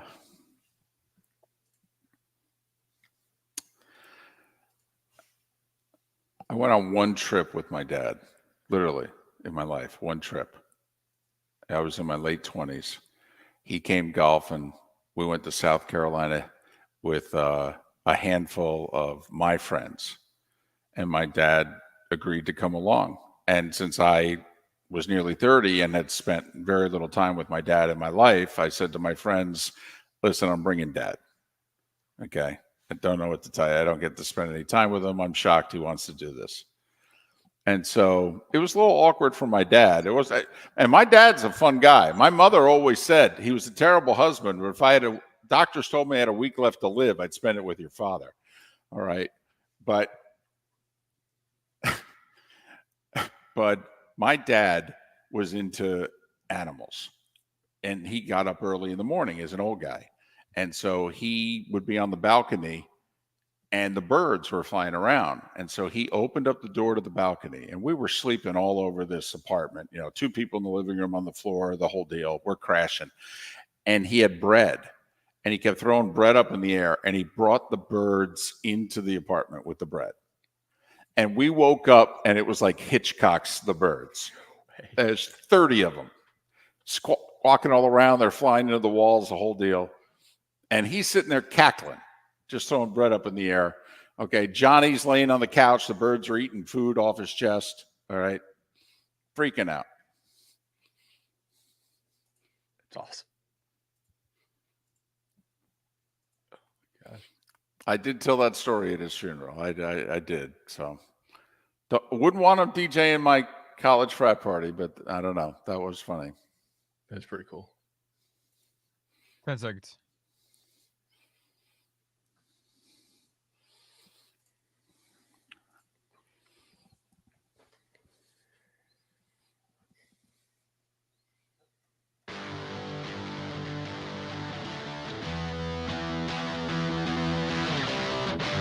You're listening to Miller and Moulton, only on the Florida Sports Network. As we approach 22 minutes before the hour on Wednesday, that means Bud Elliott. He of 24/7 Sports, CBS Sports Family. He's got the Cover 3 podcast, the Nolecast. Follow him on Twix, Twitter/X at Bud Elliott, the number 3, 2 L's, 2 T's, Bud Elliott 3. All right, listen, we got questions that you have to answer, and it's not about college football. Mark's got a series of questions he's posed today. Mark, go. Yeah, it's National Sausage Pizza Day, so if you can have one item on your pizza, is it pepperoni, sausage, or are you going plain cheese? I think it's pepperoni, but I like sausage pizza too. It's hard to turn down anything. All of the above was not an answer. And more importantly, we got into a very heated debate with our young producer, who apparently likes to party with his dad more than we like to party with our dads, because Will Ferrell showed up at his kid's fraternity party and DJ'd. And I'm just wondering, are you cool with dad showing up at your party in your college days and DJing, or is it like, Dad, come on, this is my time? So my dad doesn't party a lot, but like I think if he was in the mood to show up and party, yeah, I think it, like, to have him DJ, like that'd be pretty cool. honestly. Like if he's into it, I'm into it. Another win for Felipe. Yeah, maybe I'm just nervous over the type of music my dad would have played if he DJ'd. But, I mean, that's the part of this that's got me confused. So what kind of music was your dad into? You know what? Not much. My dad was a sports guy. He liked some of his 50s and 60s music, and all I can think of is he liked the Big Bopper, and I just can't see that. Dad spinning that. That might be the reason why. That's the thing. Miller and Moulton are around the age of my father, so you guys kicked off the whole disco generation of things. Michael Jackson in the club. No, not really. No, we're not that old. No, my mom was dressed up as one of the village people. No, that wasn't me. That was my mom. You made me realize a lot of things right with that sentence. We're not that old. No, I feel like I have missed wishing you guys about 10 happy birthdays. Now I feel like a jerk. All right. So Georgia's destruction of Kentucky. Did Georgia reach another level, or is that a Kentucky thing? I think both.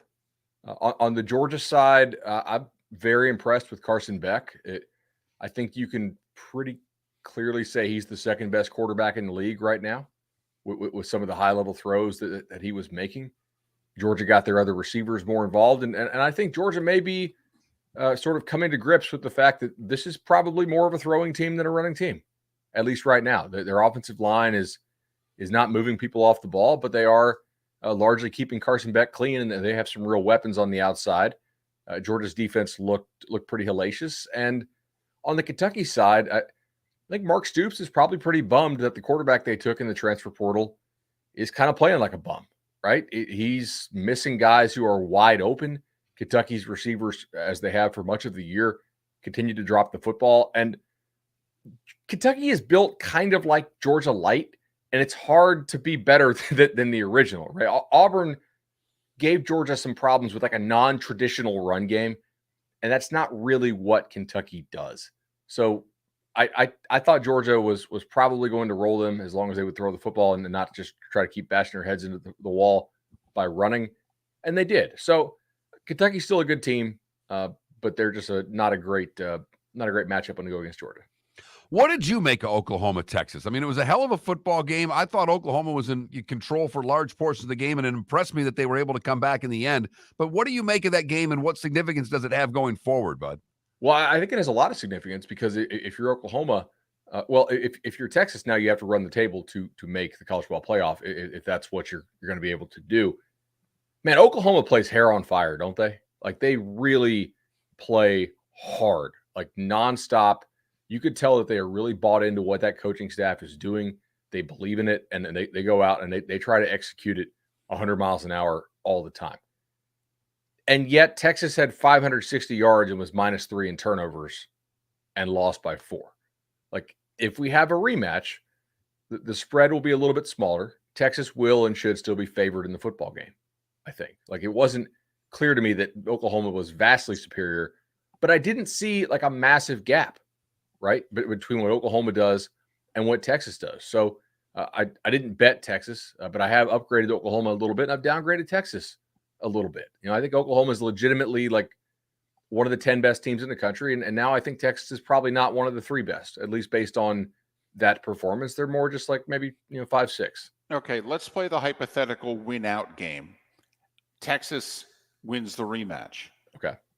Texas has to go, right? I mean, this Absolutely. is where the Alabama win has to count. Okay, if you don't consider winning the rematch, they won the championship and Oklahoma didn't. If we're laying 12-1 side by side, that Oklahoma losing the Georgia game and potentially that win is going to then cost them against Texas, right?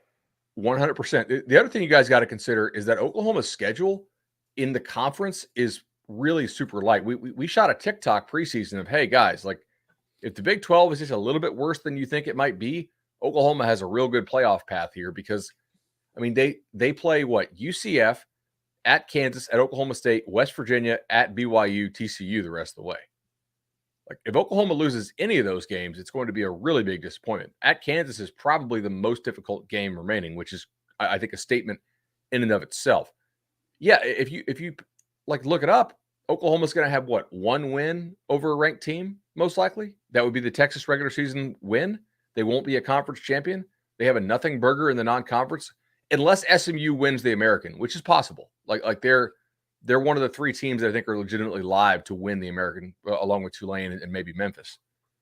But I mean, that's not a great resume. And the Big 12 is not going to be a two-bid league this year. It's just not. So the winner of the Big 12 championship, if they have 1 or 0 in the loss column, they will go to the playoff, and the loser will not.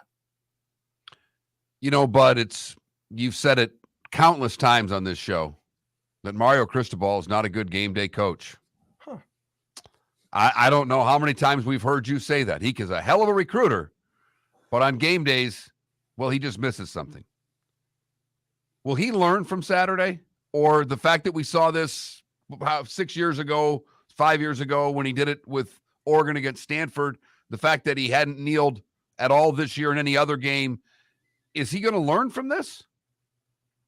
I don't think he's going to make this same mistake again because of the immediate impact that it had. He's not the first coach to do this. You have to go back to Kevin Steele when he was at Baylor.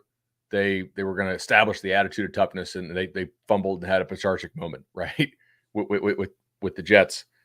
I don't think he's going to become a good game manager. I don't really know why he would, unless he hires somebody and it really puts his faith in that guy to make those decisions on game day. Cristobal is somebody who's going to make that roster elite. He's going to go out like he outworks every coach I know in recruiting. The guy just eat, sleep, everything, man. He's carrying on like 60 text message conversations himself. Like his GAs aren't the ones sending the text. He's all about the recruiting. But if you're making power ratings, you have to downgrade Miami relative to their talent score because Cristobal is a legitimately bad game day coach. He is one of the worst coaches that I rate in my system on game day because they consistently underperform their talent level. He also, like somebody sent me a really good article by Pete Thamel of how badly he botched that Auburn-Oregon game in 2019. Remember when Bo Nix kind of throws it's not a true Hail Mary, but it's like a 45-yard pass, little fadeaway shot to win it. There was 9 seconds left. There should have been 0 seconds left. Oregon was snapping the ball with like 20 or 30 seconds on the clock there with 4 minutes left. They should have been running the clock in their 4-minute offense, and they weren't. So no, Cristobal, I have very little hope that he'll become a good game day coach. I don't think he'll make this same mistake again because just at some point that is a fireable offense if you do this again. All right, two-part question quickly before we move on to other things. One, do you think this will follow him at Miami the way the 10 men on the field is going to follow Freeman at Notre Dame? But also quickly, Miami-Carolina this week, key game. Really key game.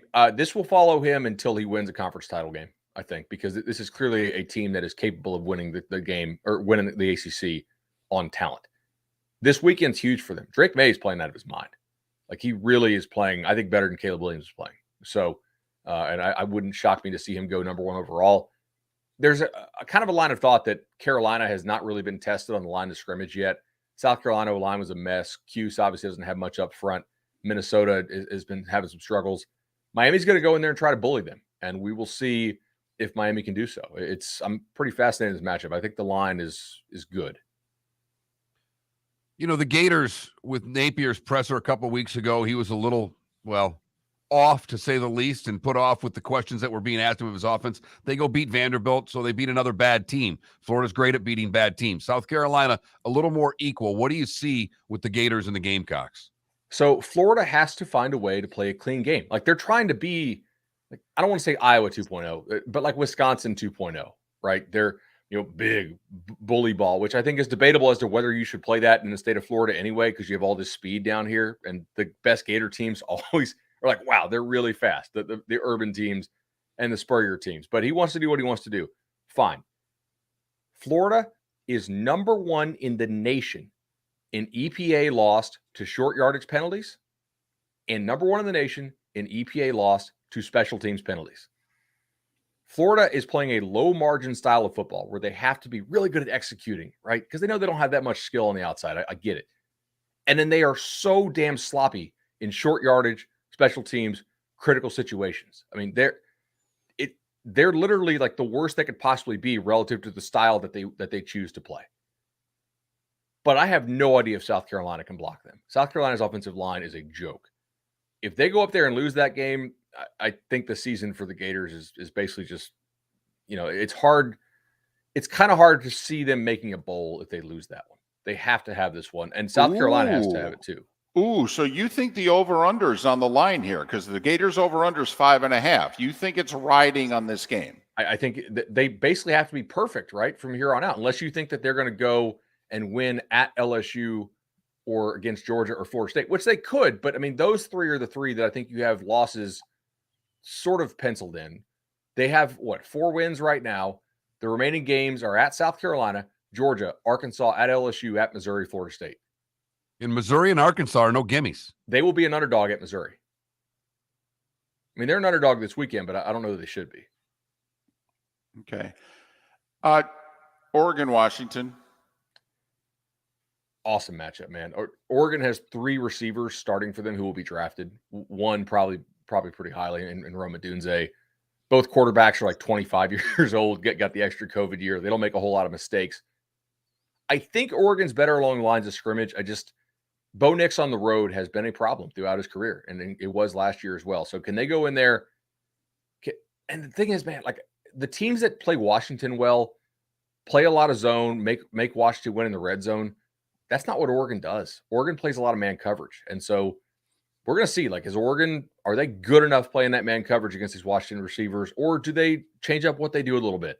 Back off, make them execute in the red zone, force some field goals and some stops. Remember, guys, Washington lost their short yardage kind of like bigger back in the preseason. He's done. So I think that's one issue. If you get Washington to go to the red zone, can they convert those into touchdowns in the compressed area? I'm watching that carefully. Yeah, I'm with you. Oregon can bully teams at the line of scrimmage, and I want to see how Washington matches up in the trenches in this game, because Washington can score on anybody, but can they battle with everybody? They've been able to run by everybody so far. Like Boise's corners this year are kind of secretly terrible. Michigan State is a much better run defense than pass defense, as Mark knows. Tulsa is Tulsa. Arizona just backed everybody way off. Like, we're not allowing the explosives. We'll see if you guys can win in the red zone. We're going to slow this game down, make it ugly. I think that's what Oregon will likely try to do. USC at Notre Dame. Can the Trojans stay undefeated? They definitely can. I mean, look, we can sit here and bash USC, and probably should, because the offense hasn't even looked great yet this year. It's been basically just Caleb run around and do stuff. He leads the nation in time to throw. And it's not because of that O-line. It's because he's so, like, every play, it looks like it's just scramble drill. It's amazing, but you can't get him down, and he's got a huge, huge arm. Defensively, they've been an absolute joke. But, man, like, this is not the NFL, Notre Dame. You cannot score 13 points and win games. That's basically what they're doing. Their receivers on the outside, I know some guys have been hurt. They're playing a freshman walk-on lacrosse player at receiver right now. The kid's out of Palm Beach area. He's really, really good lacrosse player. He played like a little bit of high school football, played down at like the Lauderdale or like the Broward Dade All-Star game, walked on for Notre Dame at football. He's a lacrosse player for them. He's like getting a bunch of targets for them against Louisville. I think it's probably the Irish here, but man, if they don't get their stuff together a little bit on offense, Caleb can still get them to like 28 or 30 points. Can Notre Dame's offense functionally score that much? I don't know. Well, and we're under a minute to go. If they don't score against USC, a lot of heat, and deservedly so. Okay, 10 seconds. Upset special is? I like Sam Houston tonight. I think New Mexico State is kind of a fraud, and Sam Houston's got a really good G5 defense.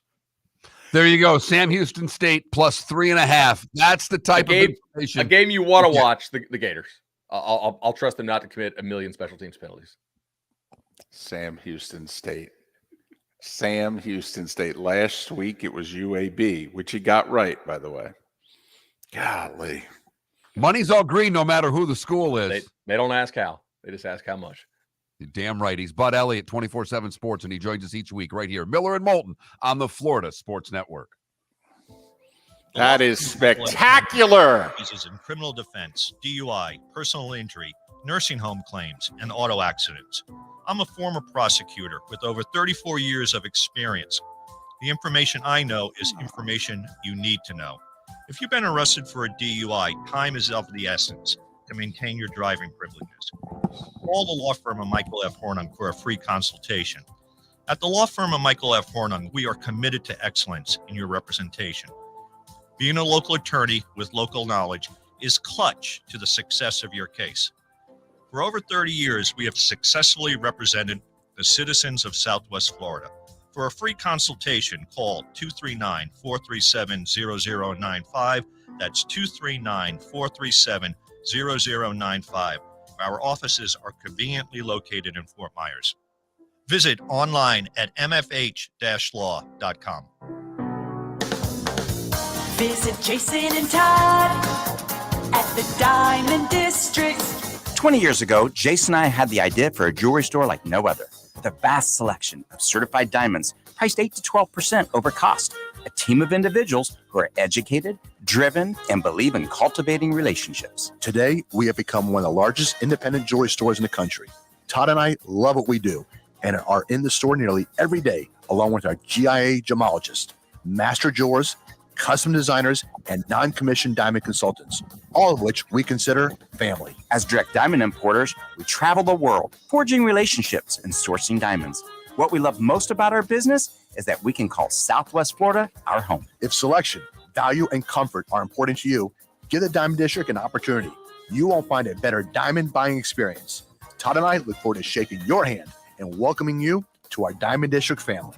At the Diamond District. Located on the East Trail, locally owned Naples Tiki Bar and Grill is an outdoor eatery next to the Hitching Post Shopping Center. Island-inspired food with a true tiki theme. The best place in Naples to enjoy the beautiful weather in Southwest Florida. The Naples Tiki Bar and Grill offers a great menu for dine-in or takeout. Enjoy our famous pulled pork, huge burgers, and tiki bar cocktails. Don't miss happy hour every day from 3 to 6 and live music 7 days a week. See you soon at the Naples Tiki Bar and Grill, 11498 Tamiami Trail East. Hello, friends and family of Southwest Florida.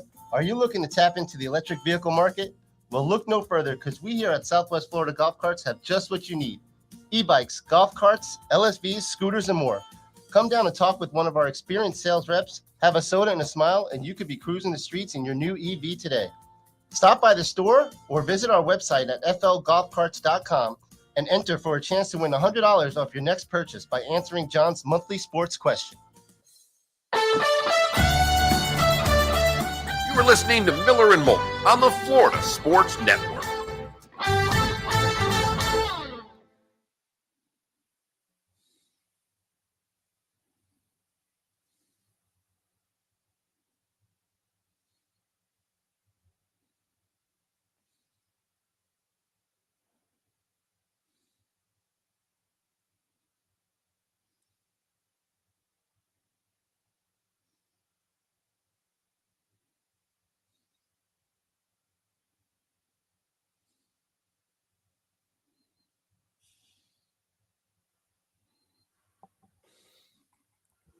Thank you, Mongo.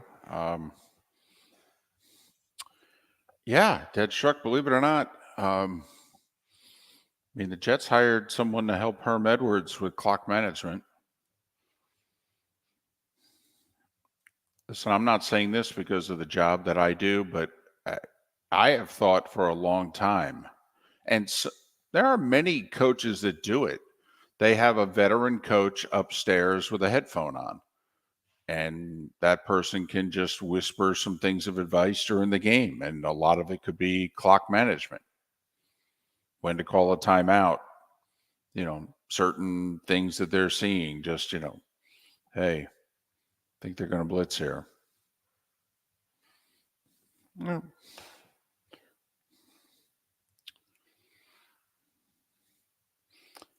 It's why I never understand the whole having the wrong number of players on the field. I understand how it can happen. I don't understand how it can't be caught, because I literally count the 11 guys on both sides before every snap. And I have other things that I have to do. So I can't believe there's not one person who can't count.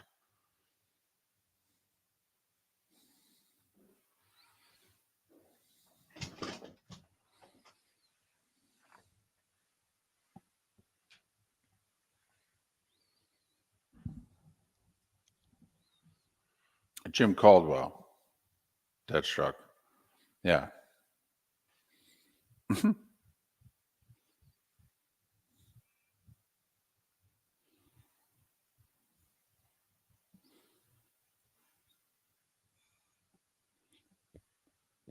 Thank you, Michael.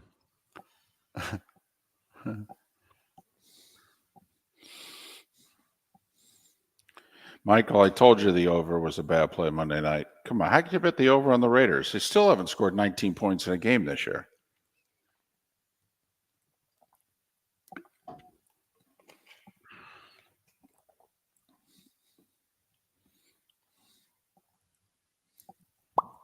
How about last night at the Penguins game, they break out the Fire Matt Canada chant? Oh, wow. At the Penguins game. And the Steelers are 3-2.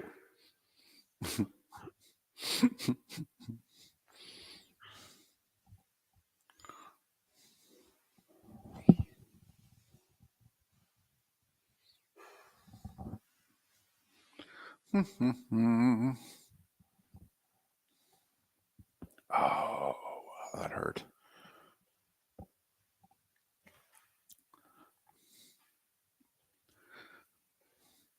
Mark, they must be getting close here. The dumpster's gone. That's what you were saying. Yep. Yep.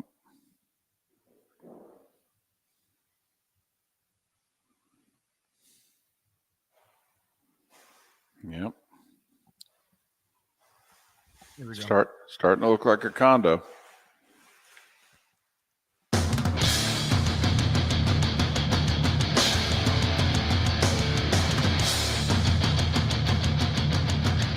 You are listening to Miller and Moulton, exclusively on the Florida Sports Network. And now here's Mark Miller and David Moulton. It is the Diamond District bonus hour. Miller and Moulton on this hump day. Now, I said that with such enthusiasm. I was almost expecting you to go Football Friday. I'm like, wait a minute, I got my days confused here. Just peel it back a little bit. It's not a Football Friday. It's a not Diamond, even close. No, but it's a Diamond District bonus hour, hump day version. But man, I had a lot of enthusiasm with that. I think it's kind of hit you. Today is the first day that I can actually say that you are fully into football season. You are on the tour bus, not knowing what city you're in, what day it is, who's playing. Get me to the game notes and let me look at the two teams and I'll figure it out from there. That you have, and you travel a lot. You are a very well-traveled man during the football season. A lot of flights, a lot of cities, a lot of hotels, a lot of rental cars. So I don't say that with anything more than affection because we're all a little jealous sometimes of your weekend exploits. They're fun jobs. But when you're thinking it's a Football Friday on a Wednesday, right, you're into football season. Yep. Good morning, Cleveland. Right. I'm a step away from that. There's no question about it. But we've kicked around quite a few things today. A lot of football, pro and college. We have. Earlier, we discussed whether or not, what if Tampa beats Detroit? And I got to admit, I like the once-a-year creamsicle thing. It's grown on me. Only if Brady would have worn it. And if you think there's any other reason why the creamsicles went away other than TB12, you're nuts. Yeah, well, we said it. We said it when he signed. We said, well, they ain't going to wear creamsicles. That part of the negotiations was like Miller and Moulton working together for the first time. It took 38 seconds out front of the building. Yeah, I'll sign with Tampa. I'm not wearing a creamsicle jersey. Well, what do you mean? We wear them once a year. I will not sign with you if I have to wear that jersey. Well, I guess we're not wearing the creamsicle jerseys while you're here. Okay, let's move on. I think there's video of him wearing it in practice, though. You know how they put the quarterback in a red jersey, don't touch him. I think they put him in a creamsicle jersey, their way of saying don't touch him. Look, his top's different than everybody else's. I think there is video of him in a creamsicle. It's just at practice. But yeah, there's no doubt. We did say that. I said he was going to Tampa. You said, and he will never appear in a creamsicle jersey ever. And you were right. You were right. You know your jerseys. You do. But I like the idea, and I like that they're playing the Lions. Because, as messed up as it was, they were in the same division together for 25 years. It was crazy that they were in the NFC North or Central. NFC Central. No, it actually makes, lined right up. Detroit, Green Bay, Minnesota. Chicago, Tampa. Right. The world's most perfect division. Just throw Tampa in. Hey, go ahead. Throw them in.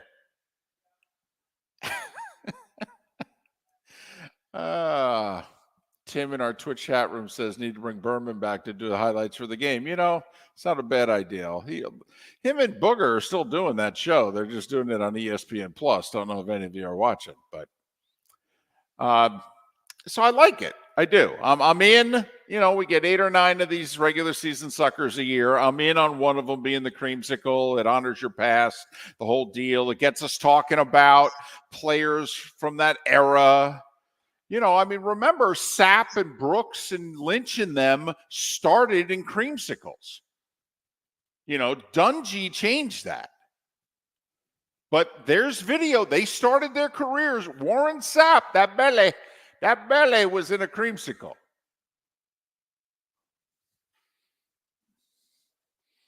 I know you have a soft spot for them, but are they the worst jersey ever? Oh, no. No. Absolutely not. No. You and I are hockey guys. No, okay, football. I'm just talking football. Is there a football jersey? I was going to say, because Mark, there's nothing worse than the early 80s Vancouver Canucks jerseys. Honestly, ever. Minor league, major league, bring countries into it. Nothing worse than an early 80s Canucks jersey. Okay. Can't agree with you. I think Ryan hits it now, but this doesn't count, though. Not a throwback. Yeah, not a throwback. An actual jersey that this is their team's home jersey. Yeah. I don't know if there's ever been anything worse than this. And see, you limited it to football because I will say, I didn't mind when the White Sox did the shorts, by the way. That was pretty awful. It was, but their uniforms weren't good with long pants either, so I didn't think they were much worse. And the San Diego Padres, what can Brown do for you? Well, it could be pretty ugly is what it could do. But football, and see, you limited it to the NFL, not college, because obviously, Oregon and Maryland have a few uniform combinations that are whoo-hoo. But when something is so bad that it's good?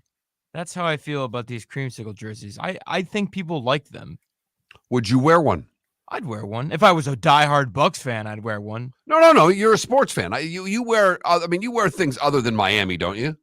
Oh, yeah. But there's no one. Would I wear a Mike Evans creamsicle jersey?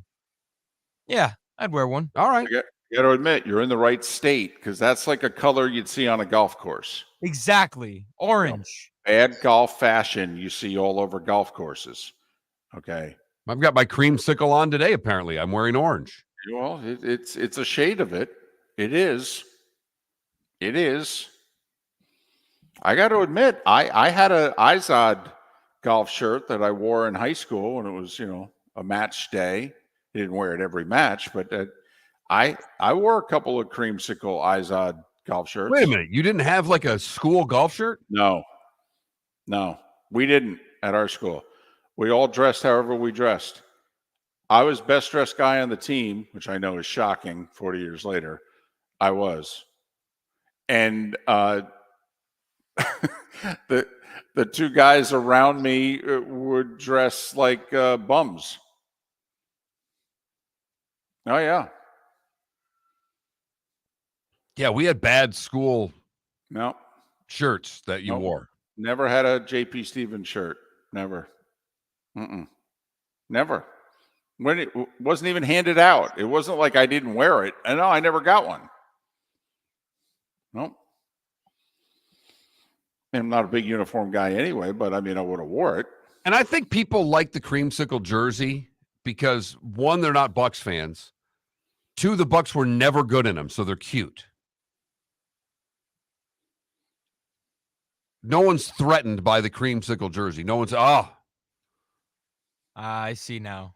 So creamsicle equivalates to losing football. Yes. That's why. No one's lost quite the way the Bucks have. I see. Horrendous. I see now. That's why I think people are okay with it. Because their team wins against the creamsicle. Right.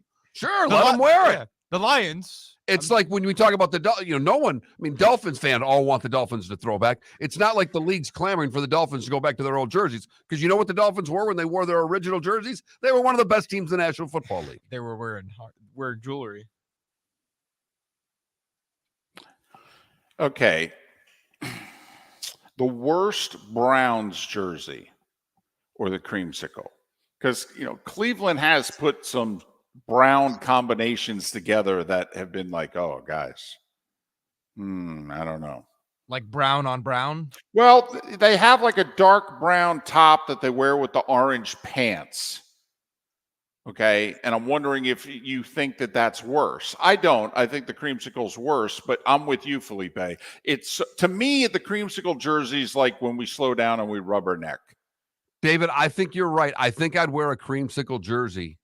If you put that or a Browns jersey in front of me, I think I'd rather wear the creamsicle jersey. Now, it's uglier, but it's actually more fashionable, if that makes sense. And we're not getting into the thirds and the color rush and all that, just the actual jerseys that a team wear. Right. Like Dead Struck in our Twitch chat room brought up the Dolphins orange monstrosity. Because listen, the worst jerseys, the Steeler Bumblebee's the worst. I mean, that's hands down. That's the worst. But the last game ever played in St. Louis was a Thursday nighter between the Bucks and the Rams, and they went with those crush colors, and it was horrendous. Horrendous. What they did to Tampa Bay's uniform, that crush color, that's worse than the creamsicle. See, I'd actually rather wear a creamsicle jersey than those orange Dolphins jerseys. Those orange Dolphins jerseys were not it. Well, again, we're getting into the third jerseys, and no one's going to compete with the Bumblebee jersey. It's the worst thing on the planet. And as Martin makes mention in the Twitch chat room, it's why the creamsicle actually it's why it works. The Bucks lost their first 26 games in the creamsicles. And 2 years later, we're hosting the NFC Championship game.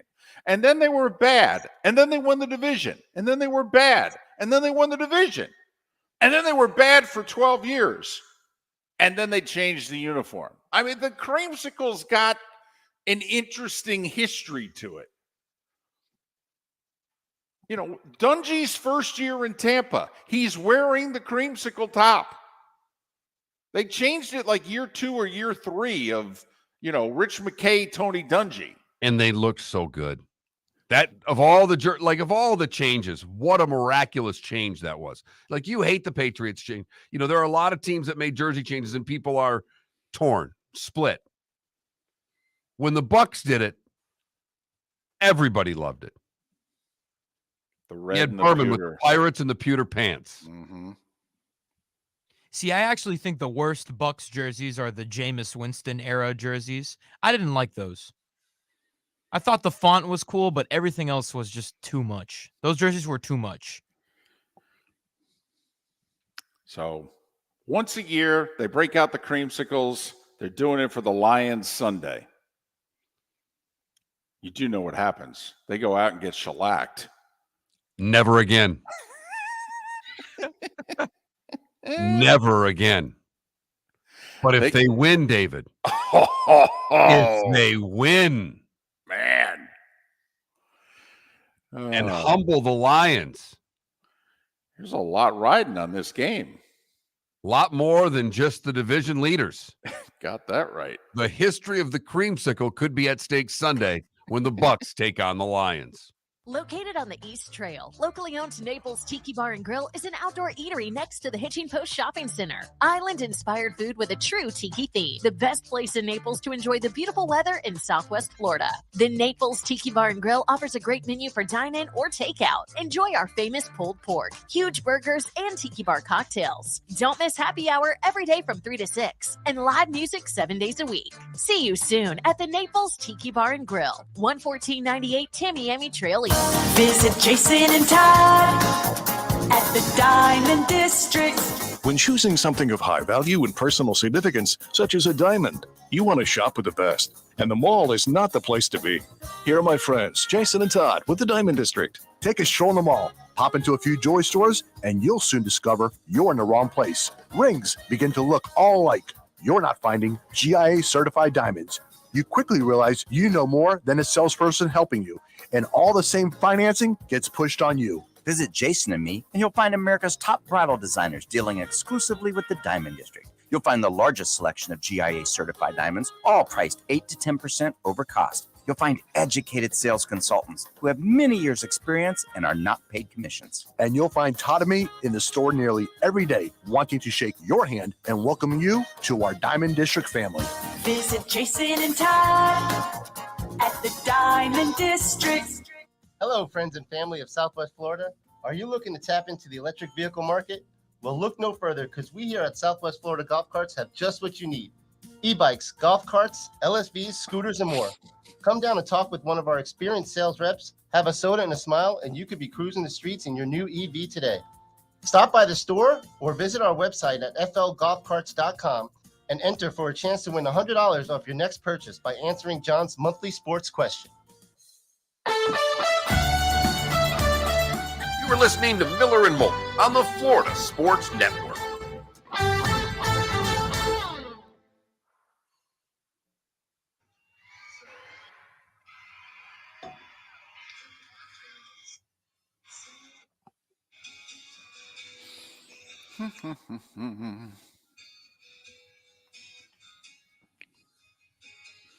Deadstroke, I don't think you could, though. I think the candy bar would be like, yeah, we own that.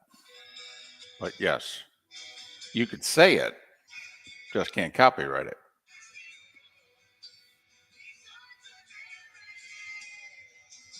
Cool. Yeah, I know RCB, but the Seahawks won 2 games their first year, and I think they won 9 their second.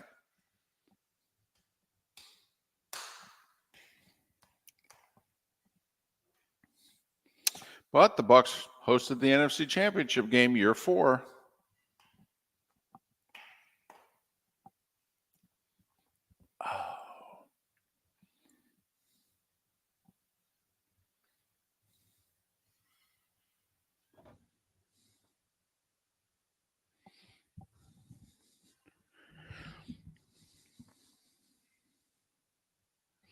Well, the only time they didn't do it was for Carolina and Jacksonville. And they both did so well so quickly that the NFL went, yeah, if we ever have expansion again, we ain't going to do this. This was stupid. It's why it's amazing what the Kraken did, because after setting Vegas up, they did not set the Kraken up nearly the same way. And the Kraken did a miraculous job of putting this team together.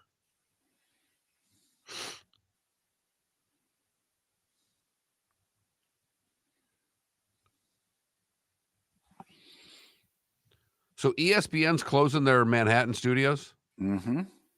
What's Greeny going to do? Gonna have to commute.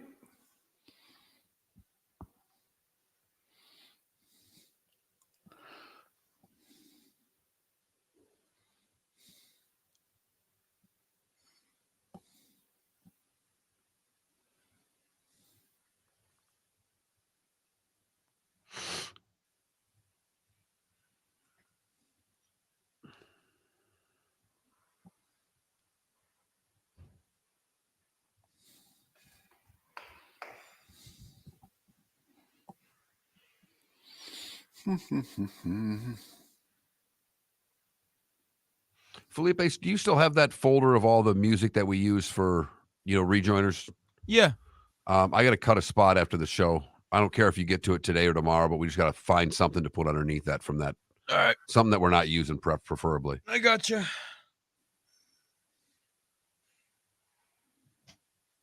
May have a third sponsor coming in. Well, and if our fearless leader does what he's saying he's going to do, you might be able to get the coffee guy. Correct.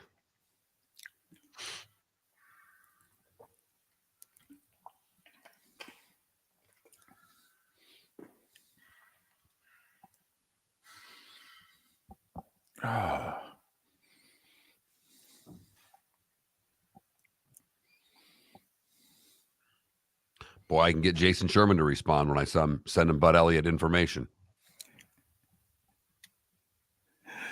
It is funny. He literally sat with me. He goes, I want one bet. I want one winner that covers the cost of your sponsorship, and we'll do it again. And I think he's dead serious.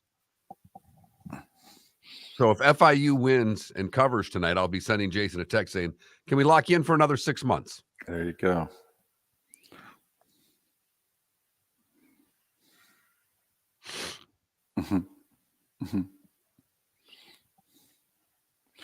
By the way, for the record, Bud Elliott is picking Sam Houston State, who's 0-5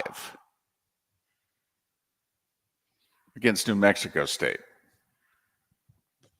Fun fact, he'll be watching that game instead of the baseball playoffs tonight. Right. Although I do think that's a reflection on Bud. I do.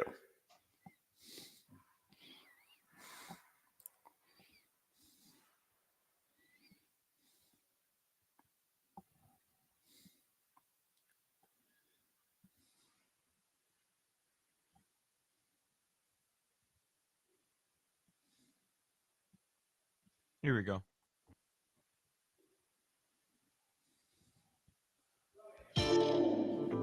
Welcome to the bonus hour, brought to you by Jason and Todd at the Diamond District. And now, here's Mark Miller and David Moulton.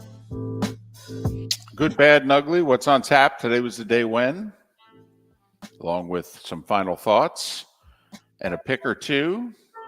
Coming up in a little less than 20 minutes' time, Miller and Moulton, Florida Sports Network, floridasportsnetwork.com. You know, another pretty good show lined up tomorrow. Roy Cummings talking a little Bucks. Dr. Roto to answer your fantasy football questions. South Florida head coach Alex Golish. I mean, you know, do what we can. You know, you've got a really good game Monday night. Cowboys and Chargers should be a solid football game.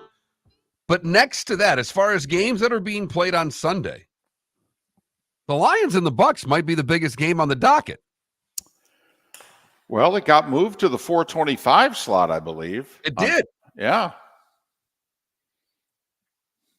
So, I mean, you got the Eagles and the Jets. Obviously, if a certain guy was playing quarterback, that would have been much bigger, but we know he's not. It is not a great week of NFL games as far as sexy matchups, if you will. Right. But we know the league will deliver. Always does. Yeah, seemingly. Hey, listen, it's not a huge, at least jump out at you, sexy college week either. I mean, Oregon, Washington's big. I mean, that's big. And, you know, USC, Notre Dame would have been bigger if Notre Dame had beaten Louisville, but, you know, USC's unbeaten and playing their arch rival, and can they stay unbeaten? But besides that, I mean, you know, where you go? It would have been, damn Canes would have been unbeaten Miami and unbeaten North Carolina. Would have been the biggest game they've hosted in 20 plus years. It's a big game, and Bud alluded to it about an hour ago. It's a big game for the Gators. It really is. Right. It's not a big game in the college football pantheon, but it is a huge game for the folks in Gainesville. Well, yeah, because they're off afterwards before Georgia, which we're assuming is a loss. So if they lose to South Carolina, then that means after they lose to Georgia, they will have lost 3 of 4, with the only win being Vandy, and the win before that being Charlotte. And so then you get into the November schedule, which LSU, Florida State, and even Arkansas and Missouri are they'll be an underdog at Missouri. They'll be a slight favorite. No more than 5 against Arkansas. More than 5. Right. By the way, he's starting to get some grief in Pittman there in Little Rock. And that's, Fayetteville. This is the problem when we go to these 16 and 18 team super conferences, and they got rid of the divisions, like last year, Purdue made the Big Ten championship game. You can, once every 4 or 5 years, we put the team together, we keep them together, the schedule breaks right, we can contend for a title. I mean, Mark, going forward in the SEC, I mean, seriously, listen, just going forward for Florida ain't going to be easy. But we think when Florida has their act together that they're going to compete at the highest level. Right. But, if you're just Steve Spurrier took South Carolina to the SEC championship game. Is South Carolina ever going to go back to the SEC championship game? Is Arkansas, which made it in 2006. Missouri, which made it in back-to-back years, their first 2 years in the conference.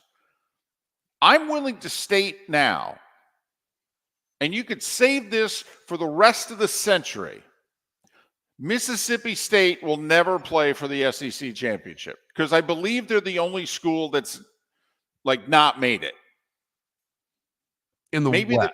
Well, Vandy's never made it. Okay, well, and Ole Miss hasn't made it. But, I mean, I don't know if Mississippi State has made it. Maybe Jackie Sherrill got them to 1 game in the 90s. But, I mean, honestly, going forward,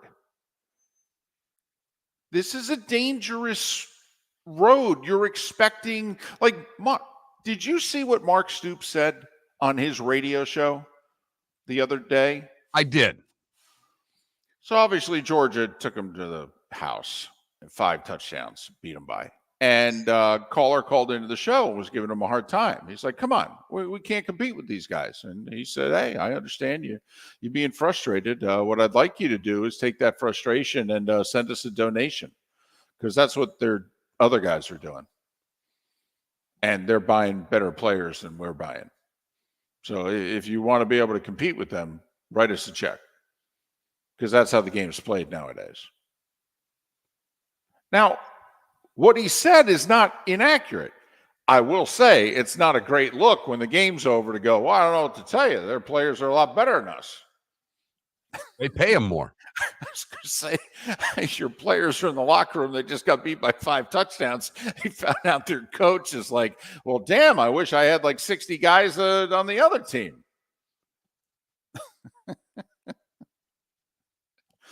But seriously, in the East, with the East being down, I guess there's so many teams in these conferences going forward, Mark, that maybe you could get a year where you don't play anybody. That's really good. I guess it's possible. Maybe Minnesota could 1 year take a look at their Big Ten schedule and go, I'll be damned. We only have Oregon and UCLA on the schedule, and Oregon's down this year. Yeah, that's not bad. We don't play Ohio State, Michigan, Penn State. I'll be damned. Hey, David, I was lucky enough to watch my school play in a Big Ten championship game and win it. They'll never play in another one. But at least, you guys did it the hard way, though. You went through Ohio State, Michigan, Penn State. Right. Which tells me that I guess it's possible for you to do it again. It's possible, but I would bet I don't see it in my lifetime. I would bet it too. I will say, take a look at Michigan's schedule next year if you just want to humor yourself. For as easy as this year's schedule is, this is part of the reason why people think this is Harbaugh's last year. Michigan's schedule next year is like NFL-like.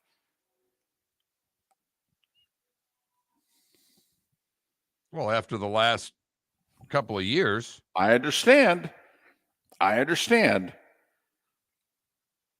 But their schedule next year, I think they get USC, Washington, Oregon, Ohio State. They play Texas, too. I'm just saying. Oregon, USC, Ohio State, Washington. Right. And Texas. Right. Never mind the rivalry with Michigan State and what have you. Right. Just next year, we'll say that again. Should we blurt out where these teams are ranked this year? They play, of course, Ohio State. They're ranked third. They play Oregon, Washington, USC. All three of them are in the top 10 this year. And Texas, that's at, 11 after losing last week? Right. Uh-huh. Hope these teams aren't this good next year. Damn. We'd like to honor the 2024 Michigan Wolverines. We had a really good team. Where'd you go? We went 7-5, and we were good, damn it. Let me tell you, we were good. Wow. That's what's going to be the normal for teams with 18 and 16 teams conferences. I mean, you're going to give Sam Pittman a hard time? I mean, honestly, what, SEC is going to be 16 teams. If everybody had their act together in the SEC, where would Arkansas be? 8th? Miller and Moulton. Good, bad, and ugly. What's on tap today was the day one. Coming up. Visit Jason and Todd at the Diamond District. When choosing something of high value and personal significance, such as a diamond, you want to make sure you're shopping with the best. And the best when it comes to GIA certified diamonds and diamond jewelry is not online. It's not in the malls. And it's not with any of the new pop-up jewelry stores trying to make a go of it here in Southwest Florida. The best place to buy diamonds is with my friends Jason and Todd at the Diamond District, who have made Southwest Florida their home for over 20 years now. The largest selection of GIA certified diamonds is with the Diamond District. The only place you'll find diamonds 8 to 10% over cost is with the Diamond District. America's top bridal designers have chosen the Diamond District to represent their engagement rings exclusively in Southwest Florida. Simply put, the best selection, experience, and best prices are with Jason and Todd at the Diamond District. Visit Jason and Todd at the Diamond District. Located on the East Trail, locally owned Naples Tiki Bar and Grill is an outdoor eatery next to the Hitching Post Shopping Center. Island-inspired food with a true tiki theme. The best place in Naples to enjoy the beautiful weather in Southwest Florida. The Naples Tiki Bar and Grill offers a great menu for dine-in or takeout. Enjoy our famous pulled pork, huge burgers, and tiki bar cocktails. Don't miss happy hour every day from 3 to 6 and live music 7 days a week. See you soon at the Naples Tiki Bar and Grill, 11498 Tamiami Trail East. Hello, friends and family of Southwest Florida. Are you looking to tap into the electric vehicle market? Well, look no further, because we here at Southwest Florida Golf Carts have just what you need. E-bikes, golf carts, LSVs, scooters, and more. Come down and talk with one of our experienced sales reps, have a soda and a smile, and you could be cruising the streets in your new EV today. Stop by the store or visit our website at flgolfcarts.com and enter for a chance to win $100 off your next purchase by answering John's monthly sports question. You are listening to Miller and Moulton on the Florida Sports Network.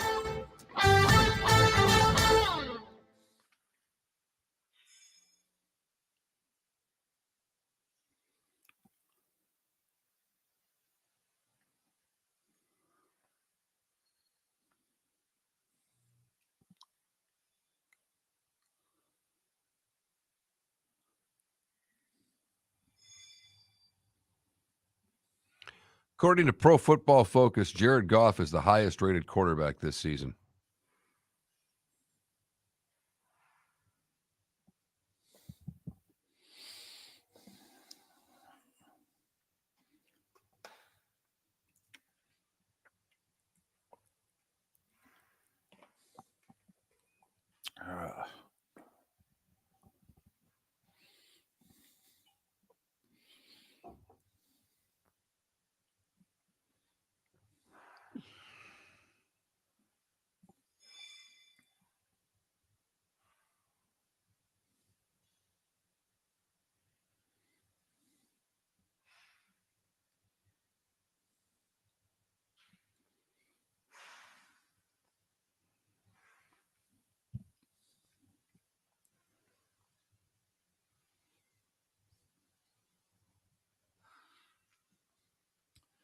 There should be 4 players for the Heisman.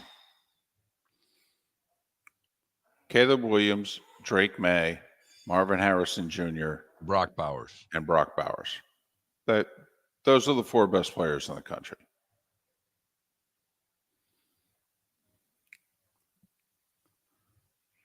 Adam, you're right, and Tampa's has been really good. That's why they are where they are.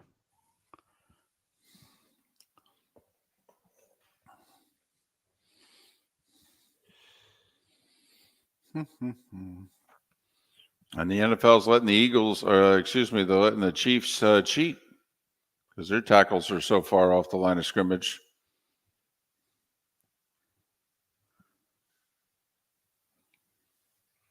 Richardson's been put on the IR. Yep. I don't know, Mr. Boutte. I mean, you'd make him a Heisman finalist. Plus, also, I'm talking about those could be the first 4 picks of the draft, too. Yeah, but that doesn't have anything to do with who the Heisman. No, I know. But and if Penix goes and beats USC, which he very likely will,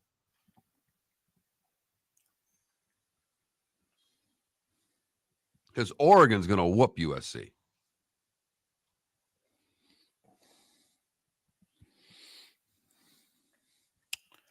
Mr. Freeman at Notre Dame really needs to win Saturday.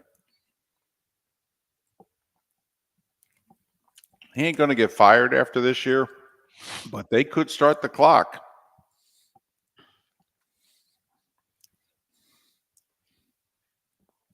Oh. Oh, my God. Bad shoulder? I don't know. It's cracking like crazy. I'm going for a massage. This is the first year that I have felt age. This is the first year that certain areas have hurt. This is the first year that every now and then something's bothering me. Because they weren't in a rebuild when he got the job, Adam. Yeah, really. Frank Kelly took him to the playoffs 3 times. Vikings worked out Colt McCoy Tuesday? Getting ready to trade Kirk Cousins. Apparently.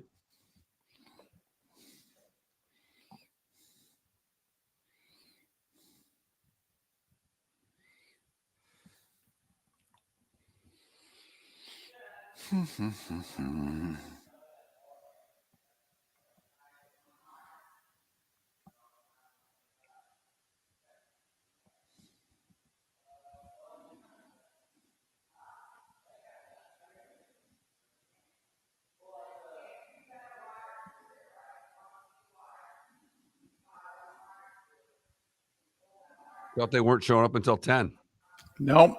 They showed up at 8:30. They're just on the other end. I just leave the door open to try to have it echo a little less. Here we go.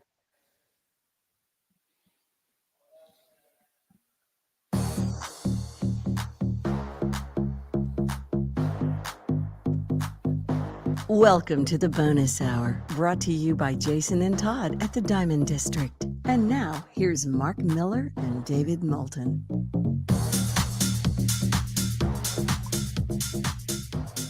Does sound like a little German discotheque thing we got going there. Miller and Moulton, the Florida Sports Network, floridasportsnetwork.com. Good, bad, and ugly. What's on tap? Today was the day when. That's what we do here coming up. Anthony Richardson placed on, is it IR? Is it IL? IR. Okay, football's still IR. Baseball's what changed it from DL to IL, right? Correct. Got it. Okay, so Anthony Richardson placed on IR. That means 4 weeks. I actually think they might be better off with Minshew, but that's a me thing. Adam Schefter saying it could be up to 8 weeks that he's out. Well, then that's a separated shoulder. I mean, that's them not saying it, but then that's a separated shoulder. I mean, come on. Did you see him walk off the field, by the way? Okay, he wasn't favoring the shoulder. The shoulder was like slumped down. That was not a sprained shoulder. I said that Richardson was going to be a bust. So far, it looks like I could be wrong. He looks like he has the potential to be an NFL quarterback. Mm-hmm. If he can learn how to not try to hit everybody leading with his shoulder. He got hurt in college, too. Different type of injuries, but he got hurt in college. Yeah. I know he's a big, strong, fast guy, but this just in. They got a lot of those in the NFL.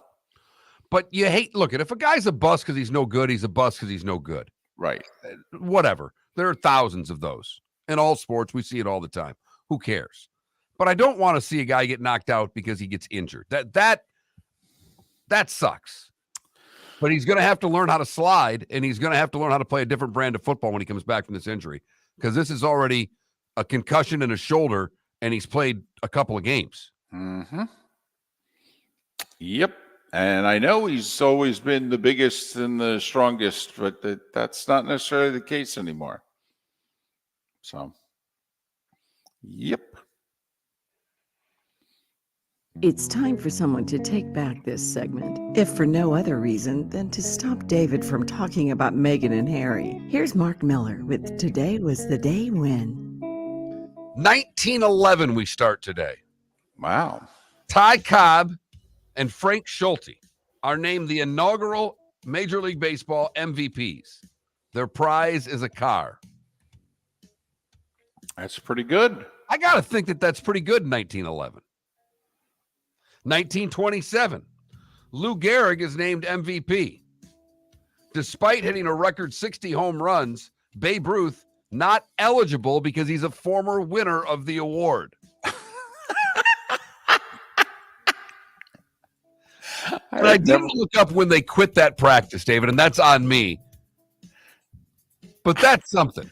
I'd never heard that before. 1929, J.C. Penney opens store number 1,252 in Milford, Delaware, making it a nationwide company with stores in all 48 states. I was just waiting for Philly to jump in and go, there's 50 states. Not at the time. I know, but that's why I was waiting. 1943, the Yankees win their 10th championship, beating the Cardinals in 5. The Indians won their second championship today in 1948, beating the Boston Braves in 6. Mark, how many have they won since? Let's see, divide and carry 0. Mm-hmm. 1971, Brooks Robinson sets a Baseball World Series record, reaching base 5 straight times and an 11-3 win over Pittsburgh in Game 2. Today in 72, the WHA, the World Hockey Association, officially debuts as the Alberta Oilers defeat the Ottawa Nationals 7-4. Today in 75, Saturday Night Live premieres on NBC with George Carlin as the host. A lot of talk that next year will be 2 more years, that they'll wrap up in the spring of 2025, that'll be 50 years.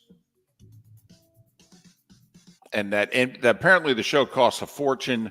They lose money. NBC loses money on it, but they keep it because it's a cultural icon and what have you. But that Lorne Michaels will walk away at 50 years. And the minute he walks away, the show gets canceled.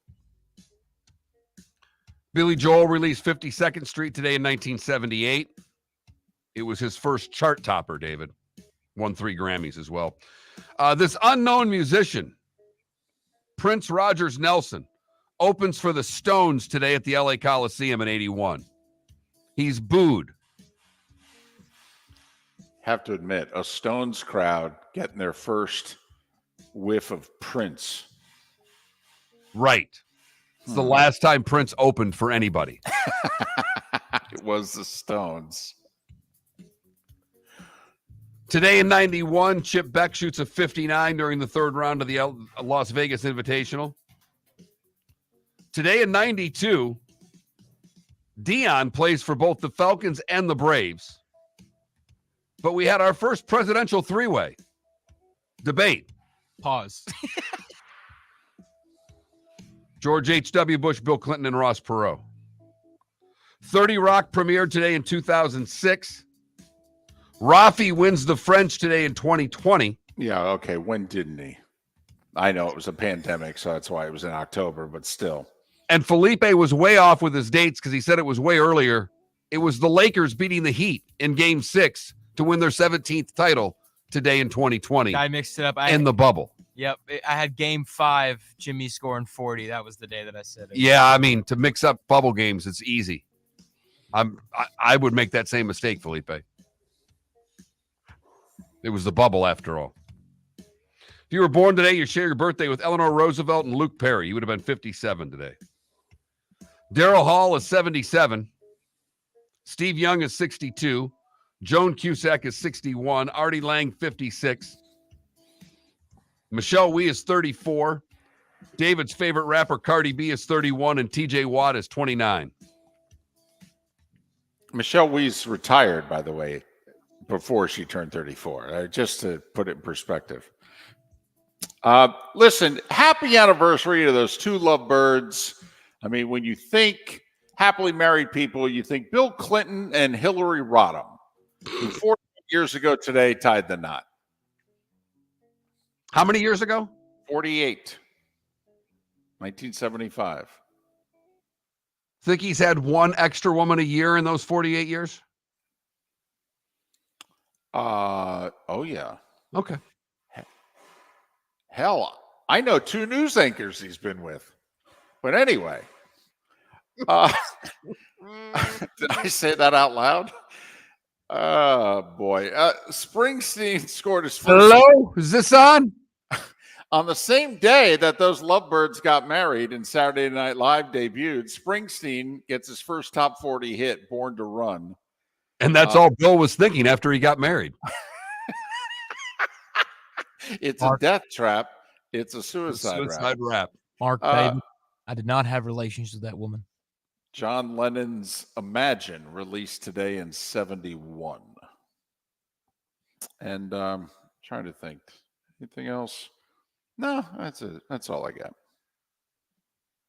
You've heard folks elsewhere mock Florida is gonna Florida. Well, Mark Miller sees it differently. He calls it the good, the bad, and the ugly. What you got, Mark? All right, this is a good that kind of has a bad in it. I mean, there's no doubt that it has a bad in it, but I saw the good and then I saw the follow-up story. I don't know if you caught this earlier this week, but Dorothy Hoffner set a record when she became the oldest person ever to jump from a plane. She was 104 years old. Wow. Right. She did this last week. She jumped out of a plane from 13,500 feet, saying age is just a number to the cheering crowd after landing. But she passed away peaceful in her sleep on Monday after making a few days after making the jump. So I say good for her. And if you made it to 104, I don't know how bad we can feel about your passing. You jumped out of a plane a few days before you passed. That's pretty impressive. For the bad, we go to Ocala, where Wendell Gooney has been convicted of felonies 29 times. He looks to make it number 30 with his last actions. He shot down a drone that was bothering him. Now, first off, having a firearm as a convicted felon's a no-no. Right.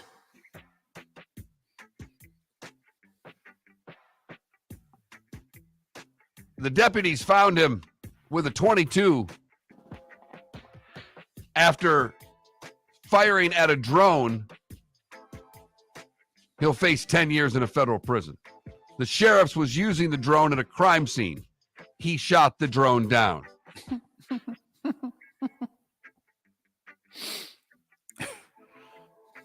Finally, the ugly. We go to Marion County, Florida, where a woman was arrested after she threw a sausage and a Coke at a gas station attendant during a heated altercation. She threw a sausage? It was at the Quick King gas station in Ocala when Deasia Cobb was arrested and charged with battery and disorderly conduct. The cashier told deputies the incident started after Cobb confronted her, saying she could have handled 2 transactions at once. That's when she grabbed a sausage from the hot tray and hurled at both, that along with the tongs, at the cashier. The sausage hit the cashier in the right wrist. The tongs hit him in the left leg. He will survive the incident. And that, David, is the good, the bad, and the ugly on today, October the 11th, 2023. Okay, what was the name of the place in Ocala again? A Quick what? Quick King gas station. What would it take? How much money would I have to pay you to eat a sausage from a Quick King gas station? Not that much. Seriously? That's a sausage dog. I'll do a gas station dog for... I'd do that for nothing. Wow, I'm surprised, the food snob that you are, and you're an admitted food snob. I didn't think you'd go there. Now, I know you buy your tacos from the nearby gas station. You love that Have been place. for years. Right. I just didn't know you'd do sausage. I'll do a hot dog damn near anywhere. Okay. Speaking of sausage, that's our poll question. See what I did there? Smooth. Thank you. Smooth. We are a pepperoni pizza eating society, David. 54% of the vote is for pepperoni, 30% of the vote is for sausage, and 16% for just the plain cheese pizza. It's National Sausage Pizza Day. There you go. So, okay, we got playoff baseball. We got a triple header. 5 o'clock, TBS, Braves and Phillies. Then staying in the National League, 9 o'clock, TBS, Dodgers, Diamondbacks.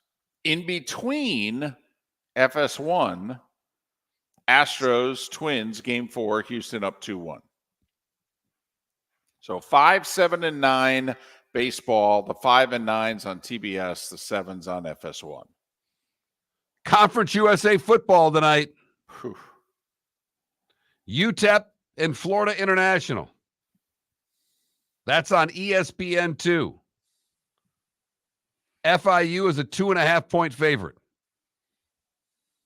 And in the game you heard earlier on our show, winless rather, Sam Houston State traveling to New Mexico State, where Bud Elliott says take Sam Houston State. It's unbelievable. Getting 3.5. Bet an 0-5 team on the road. If he pulls this off, I mean, he's good to begin with. All documented, by the way. Bud Elliott's gambling numbers are outstanding. Have been for years. Upper 50s, low 60%. He's tremendous. If he calls this one, how many times do you think he's taking a winless team on the road? And I'm not talking 0-1, 0-2 either. 0-5. Right. Blackhawks and Bruins on TNT. Connor Bedard on TV again tonight. There'll be a lot of that this year. Yeah, there will. Blackhawks and Connor Bedard. It's almost like you think the league arranged for that marriage. Don't get me started. Miller and Moulton. We'll do it all over again tomorrow morning, 6 a.m. right here on the Florida Sports Network. Ladies and gentlemen, once again. Yeah. Hi. Excuse me. Hey, the line starts back here.